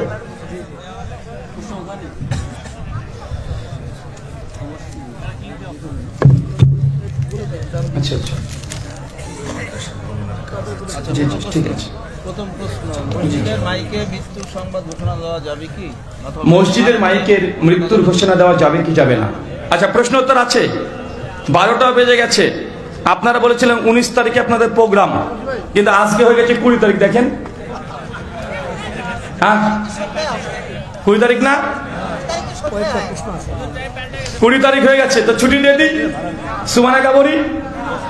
তাহলে আপনারা একটু নীরবতা অবলম্বন করেন, কিছু প্রশ্ন উত্তর আছে। আর যেহেতু এটা মাদ্রাসা উন্নতি গল্পে এই ওয়াজ মাহফিল, তাই আপনাদের কাছে জোর করে পকেট থেকে টাকা নিতে হবে, এটা মানে খুবই দুঃখজনক বিষয়, খুবই কষ্টের বিষয়। দিনের কাজে সহযোগিতা করবেন, তাআনুল বিররি ওয়াত তাকওয়া, আল্লাহ যে সৎ কাজে তোমরা সহযোগিতা করো, সূরা মাইদা 2 নম্বর আয়াত। এর জন্য জোর করে চাইতে হবে, এটা লজ্জাজনক। মাদ্রাসার ভবন তৈরি হবে, আপনাদের যার যা সামর্থ্য আছে দিয়ে যাবেন ইনশাআল্লাহ। ইনশাআল্লাহ দিয়ে যাবেন তো? ইনশাআল্লাহ দিয়ে যাবেন, কেউ খালি হাতে না, ইনশাআল্লাহ দিয়ে যাবেন। একজন প্রশ্ন করেছেন, কি বললেন ওইটা? মাইকে মৃত ব্যক্তির অ্যানাউন্স করা যাবে কি যাবে না? জামে তিরমিজি হাদিস 785, 86, 87।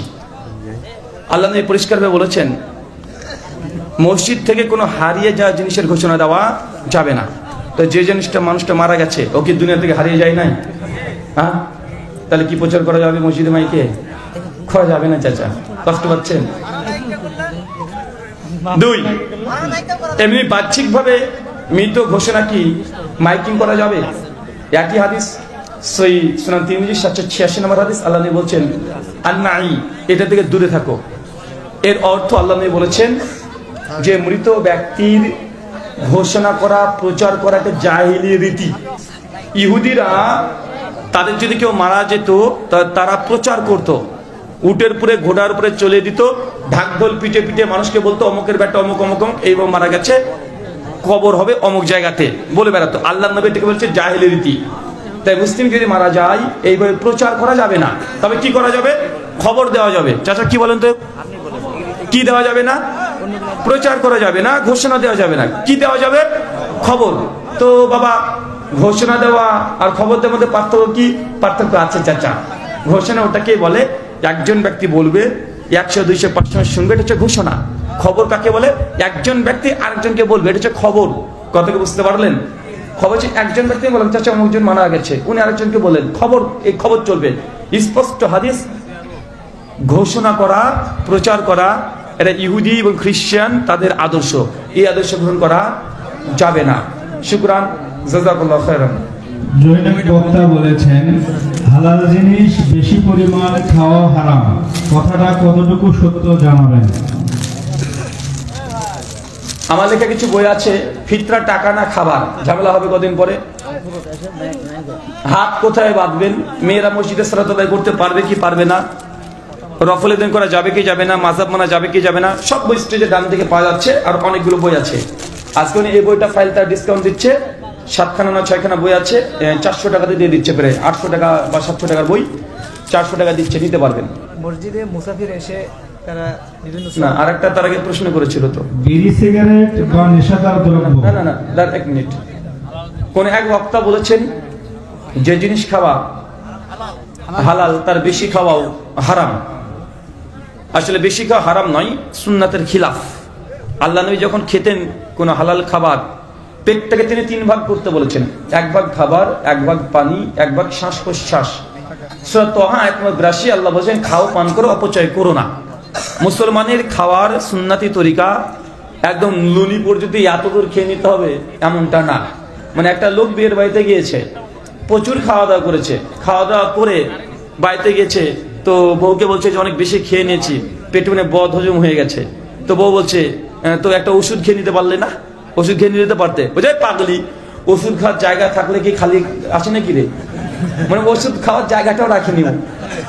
তো এটা মুসলমান এও খেতে পারে না। মুসলমানের খাবার, এটা সুন্নাতের খিলাফ, হারাম নয়, এটা সুন্নাতের খিলাফ। শুকরান। বিড়ি সিগারেট বা নেশাদার দ্রব্য পান করলে খালা, ফুফি, চাচি এদের সাথে জেনার পাপ হবে, হাদিসটি কি সঠিক জানাবেন? ভাই প্রশ্ন করেছেন, বিড়ি সিগারেট, জর্দা বা ছোটখাটো নেশাজাত দ্রব্য যেগুলো পান করেন, খান, এগুলো খেলে মায়ের সঙ্গে জেনা করলে যে পাপ হয়, সেই পাপের কথা হাদিস সহিহ কিনা? আসলে বিড়ি সিগারেট, জর্দার কথা হাদিসে নেই, আছে খামার মানে নেশাজাত দ্রব্য। আমরা যেন ভুল করি, একটু এই আলোচনাটা একটু দীর্ঘক্ষণ ধরে করবো, মানে 6-7 মিনিট সময় নেবো, এটা বোঝার দরকার আছে। প্রথম কথা মনে রাখবেন, জি, এই হাদিস যেটা আসছে তাবরানী আল মুজাবিল কাবিরে আসছে, এই হাদিসের সনদ সহিহ নয়, এই হাদিসের সনদ সহিহ নয়। হাদিসে 2 জন রাবী আছে, দইফ, তার জন্য এই হাদিসকে সহি আহলে হাদিসদের উসুল দ্বারা প্রমাণিত নয়। শেখ আল্লামা নাসিরুদ্দিন আলবানী তার সহিহুল জামে হাদিসটাকে হাসান বলেছেন। শেখ আলবানী এই হাদিসটাকে হাসান বলেছেন। কেন? কারণ শেখ আলবানী রাহিমাহুল্লাহর যে মানহাজ ছিল হাদিসের তাহকিকের করার, তিনি দুটো যদি জয়ীফ হাদিস পেতেন, দুটো যদি সনদ পেতেন, তিনি জয়ীফ জমা জয়ীফকে তিনি হাসান মনে করতেন। এই জন্য তিনি হাদিসটাকে হাসান করে লাগিয়েছেন। কিন্তু দুটো সনদ দুটোই জয়ীফ। আহলে জমহুরদের মত হচ্ছে এটা,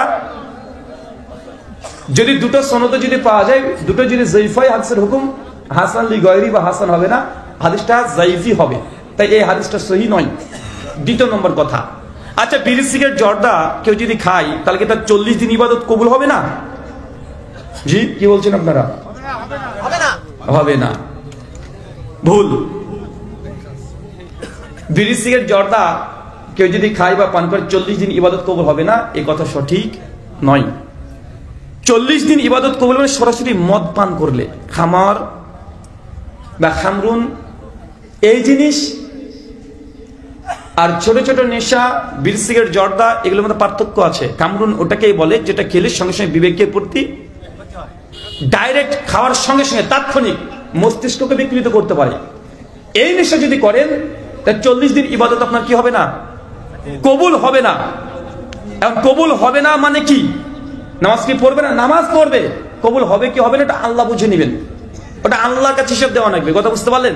নামাজ মাপ নেই যে মত কে নিচ্ছি 40 দিন নামাজ পড়বো না, বেঁচে গেলাম না, এরকম না। নামাজ পড়া লাগবে। 40 দিন ইবাদত শেখুল ইসলাম ইবনে তাইমিয়া তিনি হাদিসের আরো অংশ নিয়ে এসে বলেছেন যে 40 দিন ইবাদত কবুল হবে না, তার অর্থ এই নয় যে নামাজটা পুরোটা আল্লাহ বাতিল করে দিবেন, মানে তার সওয়াব কম হবে। একটা উদাহরণ দিয়ে বুঝতে পারবেন। শেখুল ইসলাম ইবনে তাইমিয়া তার যে ফিকহি জ্ঞান, অবাক হয়ে যাবেন। আল্লাহ নবী বলছেন জামে তিরমিজির কিতাবুল জুমার নম্বর, কিতাবুল জুমাতে হাদিসটা আসছে, কেউ যদি জুমাতে মসজিদে গিয়ে কথা বলে তার জুমা বাতিল। তার মানে কি জুমা কি পুরো বাতিল হয়ে যাবে না? জুমার নেকি কে কম হবে? কথা বলেন, নেকিতে কম হবে। শেখুল ইসলাম ইবনে তাইমিয়া এই হাদিসটাকে নিয়ে এসে বলছেন 40 দিন ইবাদত তার কবুল হবে না, মানে যে কোনো ইবাদত করবে তার নেকি কম হবে, মানে একদমই বাতিল নয়, একদম বাতিল নয়। তাই এই মাসলাটাকে বুঝে নেন। এর মধ্যে অনেক মানে ডিপ ফিক আছে এর মধ্যে। 3 নম্বর বিষয়, আরে ভাই বলছি এটা দিয়ে দলিল দিয়ে খণ্ডন করবো, সমস্যা নেই। 3 নম্বর, যেটা খামরুন কোনটাকে বলে? যেটা খেলে ডিরেক্ট সরাসরি আপনার বিবেককে আচ্ছাদিত করে দেয়, বিবেকের উপরে ডাইরেক্ট প্রভাব ফেলে, ডাইরেক্ট নিশার মধ্যে ফেলে দেয়। এটা খেলে 40 দিন ইবাদত তার কবুল হবে না, এই হাদিস প্রযোজ্য। কিন্তু যেসব নিষেধাজ্ঞ দ্রব্য খেলে বিবেকের প্রতি সরাসরি কোনো প্রভাব ফেলে না, যে বিড়ি সিগারেট জর্দা, এটা হারাম। কুল্লু মুস্কির খামরুন, প্রত্যেক নিষেধাজ্ঞ দ্রব্য হারাম। কিন্তু হারাম হলেই যে তার 40 দিন ইবাদত কবুল হবে না, ব্যাপারটা এমন না, হদ আলাদা। এখন বলতো প্রত্যেক নিষেধ দ্রব্যকে তো আল্লাহ খামরুন বলেছেন, আর খামরুন খেলে 40 দিন ইবাদত কবুল হয় না। অতএব বুঝা গেল বিড়ি সিগারেট এটাও খামারের মধ্যে অন্তর্ভুক্ত, আর এটা খেলে 40 দিন ইবাদত কবুল হবে না। এই যুক্তি কি আর সঠিক নয়? কেন? আল্লাহ নবী সহিহ মুসলিমের হাদিস পরিষ্কার, জেনার অনেকগুলো কোয়ালিটি আছে। নাফসের জেনা আছে না নাই? চোখের আইনাইন আছে না নাই? এখন কেউ যদি চোখের জেনা করে ফেলে, বিবাহিত ব্যক্তি, জেনার শাস্তি কি বলেন? কথা বলেন, তাকে রজম করতে হবে। তেমন কেউ যদি, আপনি যদি বলেন যদি বিড়ি সিগারেট এটা নিষেধাজ্ঞ দ্রব্য, অবশ্যই নিষেধাজ্ঞ দ্রব্য, অবশ্যই হাদিসের ভাষায় এটা খামার, কিন্তু ডিরেক্ট খামার না, এটা খামরুনের অন্তর্ভুক্ত, এটা খাবাইসের অন্তর্ভুক্ত। কিসের অন্তর্ভুক্ত? কথা বলেন, খাবাইসের অন্তর্ভুক্ত। চোখের জেনা এটাও জেনা, এটা জেনার ক্যাটাগরি, এটা ডিরেক্ট জেনা নয়। তাই কেউ যদি চোখের জেনা, কেউ যদি মনের জেনা, কেউ যদি হাতের জেনা, কেউ যদি পায়ের জেনা করে ফেলেন, তাকে রজম করবেন? 80 বেত্রাঘাত মারবেন? তো কেউ যদি বিড়ি সিগারেট জর্দা খায় তার 40 দিন ইবাদত কবুল হবে না, ব্যাপারটা এমন না। মদ খেলে ডিরেক্ট, মদ খেলে 40 বেত্রাঘাত বা 80 বেত্রাঘাত মারতে হবে। সেই মুসলিমের কি হুদুদে স্পষ্ট বর্ণনা আছে। এমনকি যদি বিড়ি খায় 40 দিন তাকে মারতে হবে, পৃথিবীতে আজ পর্যন্ত কোনো সালাফি বিদ্বান বলেনি, কেউ বলেনি। তাই আবেগে ফতোয়া দিলে বিপদ আছে, আবেগকে কন্ট্রোল করতে হবে। সালাফদের যে ফাহাম, তার জন্য আমরা আগেই বলি যে কোরআন হাদিস মানাটা আপনার মতো মানলে হবে না, মানহাজুস সালাফ কথা কেন আসে? এই জন্য আসে যে সালাফরা কি বুঝেছে, আমি আমার মতো বুঝে নিলাম। আপনি যে দলিলটা দিলেন যে তিরমিজির হাদিসে এসেছে যে বিড়ি সিগারেট জর্দা নেশার দ্রব্য খায় পান করে সে মূর্তি পূজারীর ন্যায়। আচ্ছা, মূর্তি পূজার ন্যায় যদি হয় তো মূর্তি পূজারী মুসলিম না কাফের? একজন মুসলমান যদি মূর্তি পূজা করে সে মুসলিম আছে না মুরতাদ হয়েছে? মুরতাদ হলে তার বিধান কি? তাহলে কে হত্যা করবেন? আচ্ছা, আল্লাহ নবী বলেছে কেউ যদি জেনে বুঝে 1 টাকা সুদ খায়, মাসে জেনা করলে যে পাপ সেই পাপ হয়। আর কেউ যদি 1 টাকা সুদ খায় তা জেনা করার সমান পাপ, এবং তাকর হজম করবেন নাকি? তাই বুঝবেন একটা হুকুম আর একটা হদ দুটোর মধ্যে পার্থক্য আছে। কি বললাম বলেন আবার? অবশ্যই বিড়ি সিগারেট জর্দা হারাম, অবশ্যই গুনাহ কাবিরা হবে নিয়মিত খেলে পান করলে, কিন্তু তার জন্য তার হুকুম 40 দিন ইবাদত কবুল হবে না, 80 বেত্রে হাত মারতে হবে। এই হদ জারি করা এটা সালফে সালিহ থেকে প্রমাণিত নয়। মানহাজুস সালাফের পূর্বের কোন সালাফও বলেনি, আর সালাফরা কোরআন এইভাবে বুঝেওনি। তাই আমরা বলি মানহাজুস সালাফ, ফাহামুস সালাফ, এই দুটো খুব গুরুত্বপূর্ণ। আমি আরো উদাহরণ দিতে পারি, তাহলে আপনাকে আমি মানে এই ফতোয়া দিয়ে আপনাকে রজম করা ফতোয়া দিতে পারি, পারবো না? পৃথিবীতে কোন মানুষটা আছে যে চোখের জেনা করেনি? আপনি যদি বলেন না না হুজুর আমি করিনি, আরে হাদিস দ্বারা প্রমাণ হচ্ছে, মুসলিমের হাদিস। আল্লাহ নবী বলছেন প্রত্যেক আদম সন্তানের একটা গুনাহ লেখা থাকবে, সে যত বড় আল্লাহর ওলি হোক। সেটা হচ্ছে চোখের জেনা, হাতের জেনা, কানের জেনা। বক্তব্য শুনছেন আব্দুর রাজ্জাক বিন ইউসুফের, কাপুরুষের বাচ্চা কাপুরুষ, ওটা আপনার মেয়ে, হাঁটছেটা হিন্দুর মেয়ে নয়। এখন হাঁটছেটা আপনার মেয়ে, ওটা হিন্দুর মেয়ে না। আপনার মেয়ে উলঙ্গ পোশাক পরে চলবে কেন? এই কথা বলছে, আর একটা অমনি মেয়ে ছেড়ে চলে এসেছে, অ্যাডভার্টাইজ হচ্ছে, সামান বিক্রি করে চলে যাচ্ছে, দেখা যায় না? তো আপনি চোখের জেনা করে ফেললেন না? কথা বলেন তো। বিবাহিত যদি হন আপনাকে তখন হত্যা করতে হবে, কারণ ওটা তো জেনা অন্তর্ভুক্ত না। তাই আগে এতটুকু বুঝেন। অনেকে এই কথা বলে দিচ্ছে, মানে হাত হারাম হিসেবে বলে দিচ্ছে বিড়ি সিগারেট জর্দা খেয়ে দিলে 40 দিন তার ইবাদত কবুল হবে না। না, এটা ভুল হচ্ছে। তার বিড়ি সিগারেট জর্দা এটা তাৎক্ষণিক, তার বিবেকের প্রভাব পড়ে না। তবে এটার ক্ষতি কি? বিড়ি সিগারেট জর্দা এই খাবার যদি খায়, প্রতিনিয়ত যদি কেউ পান করে, 40 দিন ইবাদত কবুল হবে না, এটা ভুল। কিন্তু এটা ঠিক যে আপনি তাৎক্ষণিক যে ইবাদত করবেন, এই ইবাদতকে কবুল করতে বাধা দিয়ে দিবে। মানে এটা ছোট নেশা তো, তাই ক্ষমতা বেশি না, ওই দিনকার ইবাদতকে বাধা দিবে। কথা মনে বুঝতে পারলেন না? কথা কি বুঝতে পারলেন? হ্যাঁ, যেটা খাবাইসের অন্তর্ভুক্ত। সূরা আরাফের 157 নম্বর আয়াত, সেই মুসলিমের হাদিস স্পষ্ট যে আল্লাহ পবিত্র, আল্লাহ পবিত্র ছাড়া কবুল করেন না। আপনি বিড়ি সিগারেট জর্দা খাচ্ছেন, নামাজ পড়তে গেলেন, এই নামাজকে বিড়ির ক্ষমতা আছে বাধা দিয়ে দেওয়ার। মানে ওর 40 দিনের ক্ষমতা নাই, ছোট জিনিস তো, ছোট না, তার পাওয়ারও ছোট। কিন্তু মদ, ডাইরেক্ট মদ, এটার পাওয়ার অনেক বেশি। আশা করি বিষয়টা বুঝতে পেরেছেন। শুকরান। একবার প্রশ্ন করেছেন, আমি যার আন্ডারে কাজ করি সে ব্যক্তি নামাজ পছন্দ করে না, তাই জুমার দিনের নামাজ কি জোহর হিসেবে পড়া যাবে? যে ব্যক্তি নামাজ পছন্দ করে না, যদি অস্বীকার করে দেয়, সে কাফের। পরিষ্কার কি বললাম? তার ওখানে কাজ করা হারাম না, তবে সে মুসলিম হওয়ার পরও যদি এরকম বলে নামাজকে যদি অস্বীকার করে দেয়, তাকে সে কাজ করবেন না, বাদ দিয়ে দিবেন। হ্যাঁ, একজন ডিরেক্ট কাফের, মূর্তি পূজারী, একজন হিন্দু খ্রিস্টান, ওরা যদি বাধা দেয় মেনে নেওয়া যায়। কিন্তু মুসলমান তারপরে মানে করবে, বাধা দিবে, ওর কাছে কাজ করবেন না, পরিত্যাগ করবেন। আল্লাহ খায়রুল রাযিকিন, আল্লাহ উত্তম রিজিক দাতা। আল্লাহ সে চাইবেন আল্লাহুম্মা ইন্নী আসআলুকা ইলমান নাফিআ ওয়া রিজকান তাইয়্যিবা ওয়া আমালান মুতাকাব্বালা। আল্লাহ নবী প্রত্যেক ফজরের নামাজের পরে এই দোয়া বসে বসে পড়তেন। সুনান ইবনে মাজাহ 924 925 নম্বর হাদিস সহিহ সনদে বর্ণনা আছে। তাই তার কাছে চাকরি করার প্রয়োজন নেই। আর একটা কথা বলে দিই, নাহলে প্রশ্ন উত্তরটা ইনকমপ্লিট থাকবে। আমার একটা সমস্যা কি জানেন? এই প্রশ্ন করলে আমি এক কথা উত্তর দিতে পারি না, আমাকে ডিটেল বলতে হয়। কেন জানেন? এই ডিটেল না বলার কারণেই সমাজে বেশি আহলে হাদিস প্রসঙ্গে সমস্যা বেশি হয়। শেখ আব্দুর রাজ্জাক বিন ইউসুফের মতো যে উত্তর দিই, শেখ জুমার আজান কি 2 নম্বর আজান দেওয়া যাবে? জি, বেদাত। বিপদে পড়ে গেল, এখন ওটা নিয়ে মানুষকে বলছে, তাকে সহজে শুরু করে দিল। শেখ গরুর ওই যে দুধ নিচ্ছিলাম, তো 1 ফোঁটা পোশাকে পড়ে গেছে, এখন কি নামাজ পড়া যাবে? এই 1 বালতি পানির মধ্যে, পোশাকের মধ্যে যে চুবিয়ে দেন তবুও নামাজ হবে। এখন এই বিপদ হয়ে যায়। তাই আমি এই এক কথা উত্তর দিই না, একটা উত্তর হোক, কমপ্লিট হোক, পুরোটা আপনি বুঝেন, সম্পূর্ণটা বুঝেন, দুই পক্ষই বুঝেন। দুই পক্ষ বুঝতে ইনশাআল্লাহ আপনি নিজে থেকেই যে কোনো উসুল কিভাবে বের করতে হয়, হাদিস থেকে ইস্তেমবাদ করতে হয়, এটা সহজ হয়ে যাবে। আমাদের আহলে হাদিস সমাজে মানে ডিরেক্ট হাদিস দেখে ফতোয়া দেওয়ার কারণে অনেক কিছু রুজু করতে হচ্ছে এখন। তাই এই ফিকটাকে গুরুত্ব দিতে হবে। এখানে আরেকটা মাসালা ঢুকবে, যে কাফের বলে দিলাম। এখন হুজুর বলেন তো, যে ব্যক্তি নামাজ পড়ে না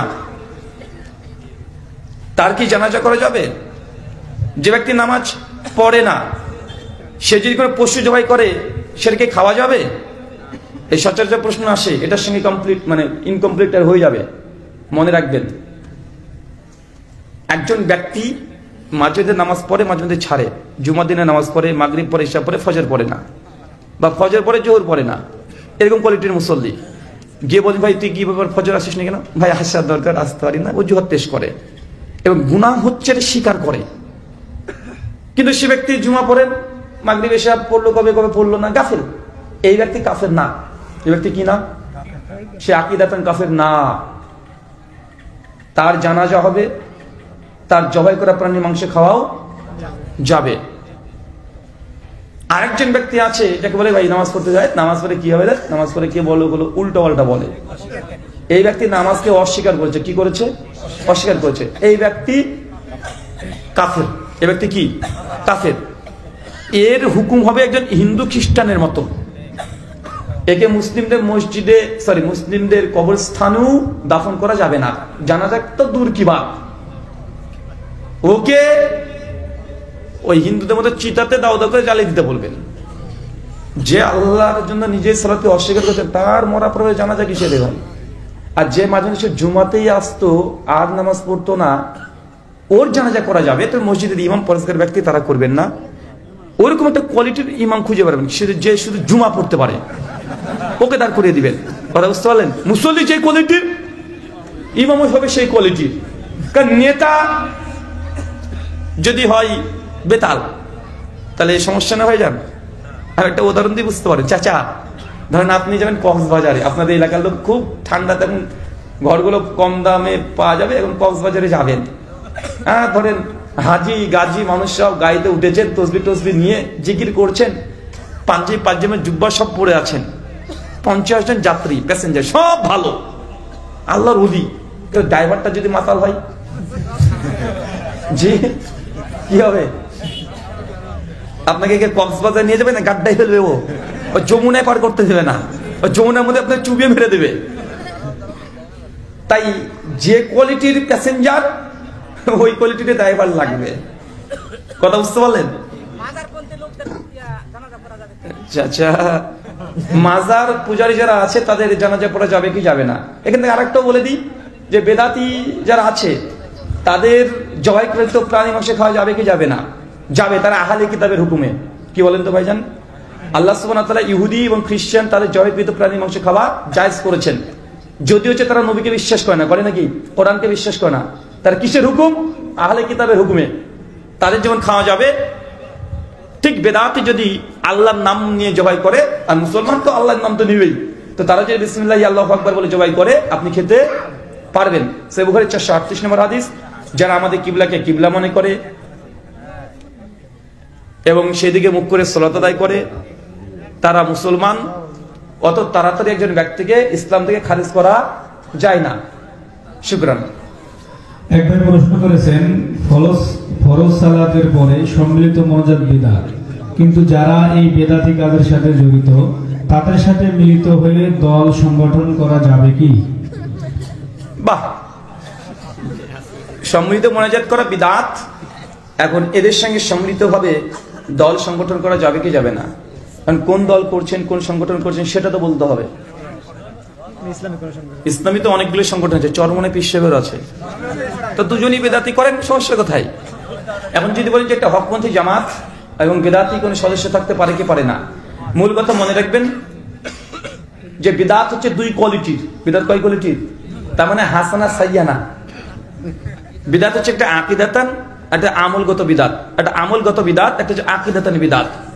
একজন ব্যক্তির আকীদা বিশুদ্ধ, আহলুস সুন্নাহ ওয়াল জামাআহ, আহলুল হাদিসদের আকীদা পোষণ করে, কিন্তু আমলগত কিছু বিদআত করে, এই ব্যক্তি আলহামদুলিল্লাহ তাকে সালাফি বলে স্বীকার করাও যাবে এবং সে আহলুল হাদিস, এবং তার সঙ্গে সমস্ত লেনদেন আদান প্রদান সমস্ত কিছু করা যাবে। যদি সে সবকিছু মানে মেয়ের বিয়ে দিতে পারবেন, আর কি করবেন বলেন? ঠিক আছে তো, মেয়ের বিয়েও দিতে পারবেন। আর 2 নম্বর, কিন্তু যে দেখাচ্ছে আকীদাতানি বিদআত, মানে আকীদায় বিদআত মিশ্রিত আছে। এর সঙ্গে চলাফেরা উঠা বসা করা যাবে না, বরং সালফে সালিম থেকে প্রমাণিত তাকে সালাম দেওয়া যাবে না, তাকে সালাম দেওয়াও যাবে না। প্রকাশ্যে সালাম দিতে পারবেন না। হ্যাঁ, এমনি দেখা হয়েছে মুসলমান ভাই সালাম দিতে পারবেন, এখানে ভুল হয়। এই হাদিসগুলো আছে যেগুলো যে বেদাত থেকে সালাম দেওয়া যাবে না, তার অর্থ এই নয় যে এর উদ্দেশ্য সালফে সালিমদের যে ফতোয়া নিয়েছে যে প্রকাশ্যে জনসম্মুখে তাদের সঙ্গে মেলামেশা করা, তাদেরকে সালাম দেওয়া যাবে না। কিন্তু আপনি বাড়িতে এসেছে আপনাকে দেখা করতে, সালাম দিতে পারবেন, সেই সময় উত্তর নিতে পারবেন। আর কুল্লু বিদাতিন দলালা, এর উদ্দেশ্য মোটেও আমলগত বিদাতের কথা বলা হয় না, এটা আকীদাতান বিদাতের কথা বলা হয়। কথা বুঝতে পারছেন? তা আমাদের সব জায়গাতে মোটামুটি একটি সমস্যা ঢুকে আছে বিভিন্ন ফতোয়া ফারাজের জন্য। জি শুকরান। ভাই, পশু জব করার সময় চাকুটা সামনে এবং পিছনে দিয়ে বলে যে মাংস খাওয়া হারাম, এটা কি ঠিক না? ভুল। পশুটা যখন জবাই করে, বুঝেছি, ভুল বলে দিয়েছি। চাকুটা সামনে পিছনে নিয়ে যায়, তো কি করে, উপর নিচে করবে নাকি? তখন বলে যে এই পশু মাংস খাওয়া হারাম, এটা ঠিক না? না, হুজুর ভুল বলেছে। জি। আলহামদুলিল্লাহ। গরুর চামড়া খাওয়া কি জায়েজ আছে? গরুর চামড়া খাওয়া কি যায়? আর কিছু পাস নি রে ভাই। হ্যাঁ, গরুর চামড়া যেসব প্রাণী হালাল করা হয়েছে, আপনার রুচিতে যা আসবে সবগুলোই হালাল, ঠিক আছে? আপনার রুচিতে যা আসবে সবগুলোই হালাল, আর যেটা রুচিতে আসবে না সেটা আপনার জন্য হারাম, বা আপনি খাচ্ছেন না এটা রুচির কারণে। যেমন ঘোড়ার মাংস হালাল, সে বুখারী 5520 নম্বর হাদিস, খাইবারের যুদ্ধের সময় আল্লাহ ঘোড়ার মাংসকে অনুমোদন দিয়েছে। এখন আপনি তো রুচিতে না হয় খাবেন না, কথা বুঝতে পারছেন? তাই গরুর বা যে কোনো প্রাণীর যা হালাল তার সমস্ত কিছু হালাল। তাহলে হুজুর শেখ আব্দুর রাজ্জাক বিন ইউসুফ যে ফতোয়া দিয়েছে গরুর প্রস্রাব পবিত্র, নাপাক নয়, তো এটা কি আহলে হাদিসরা কি তাহলে গরুর প্রস্রাব খাবে? এরকম কথা বলে না কিছু মানুষ আছে যে যে গরুর প্রস্রাব যেহেতু পবিত্র, তাহলে গরু তোমরা প্রস্রাব খাও। ভাই মনে রাখবেন, কোন জিনিস পবিত্র হলেই সেটা খেতে হবে। তোকে কে বলেছে হুজুর ঘাস পাক না না পাক? তো হুজুর তুমি খাও। মাটি পাক না না পাক? পাক, তো তুমি খাবে নাকি? গাছের ছাল পাক না না পাক? পাক, তুমি খাবে? তোমার স্ত্রীর চামড়াটা পাক কি পাক না? কামড়ে কামড়ে খাবে নাকি? তা পাক হলে খেতে হবে তোমাকে কে বলেছে? একটা হুকুম আর খাওয়ার হুকুম দুটোর মধ্যে পার্থক্য থাকে। শুকরান।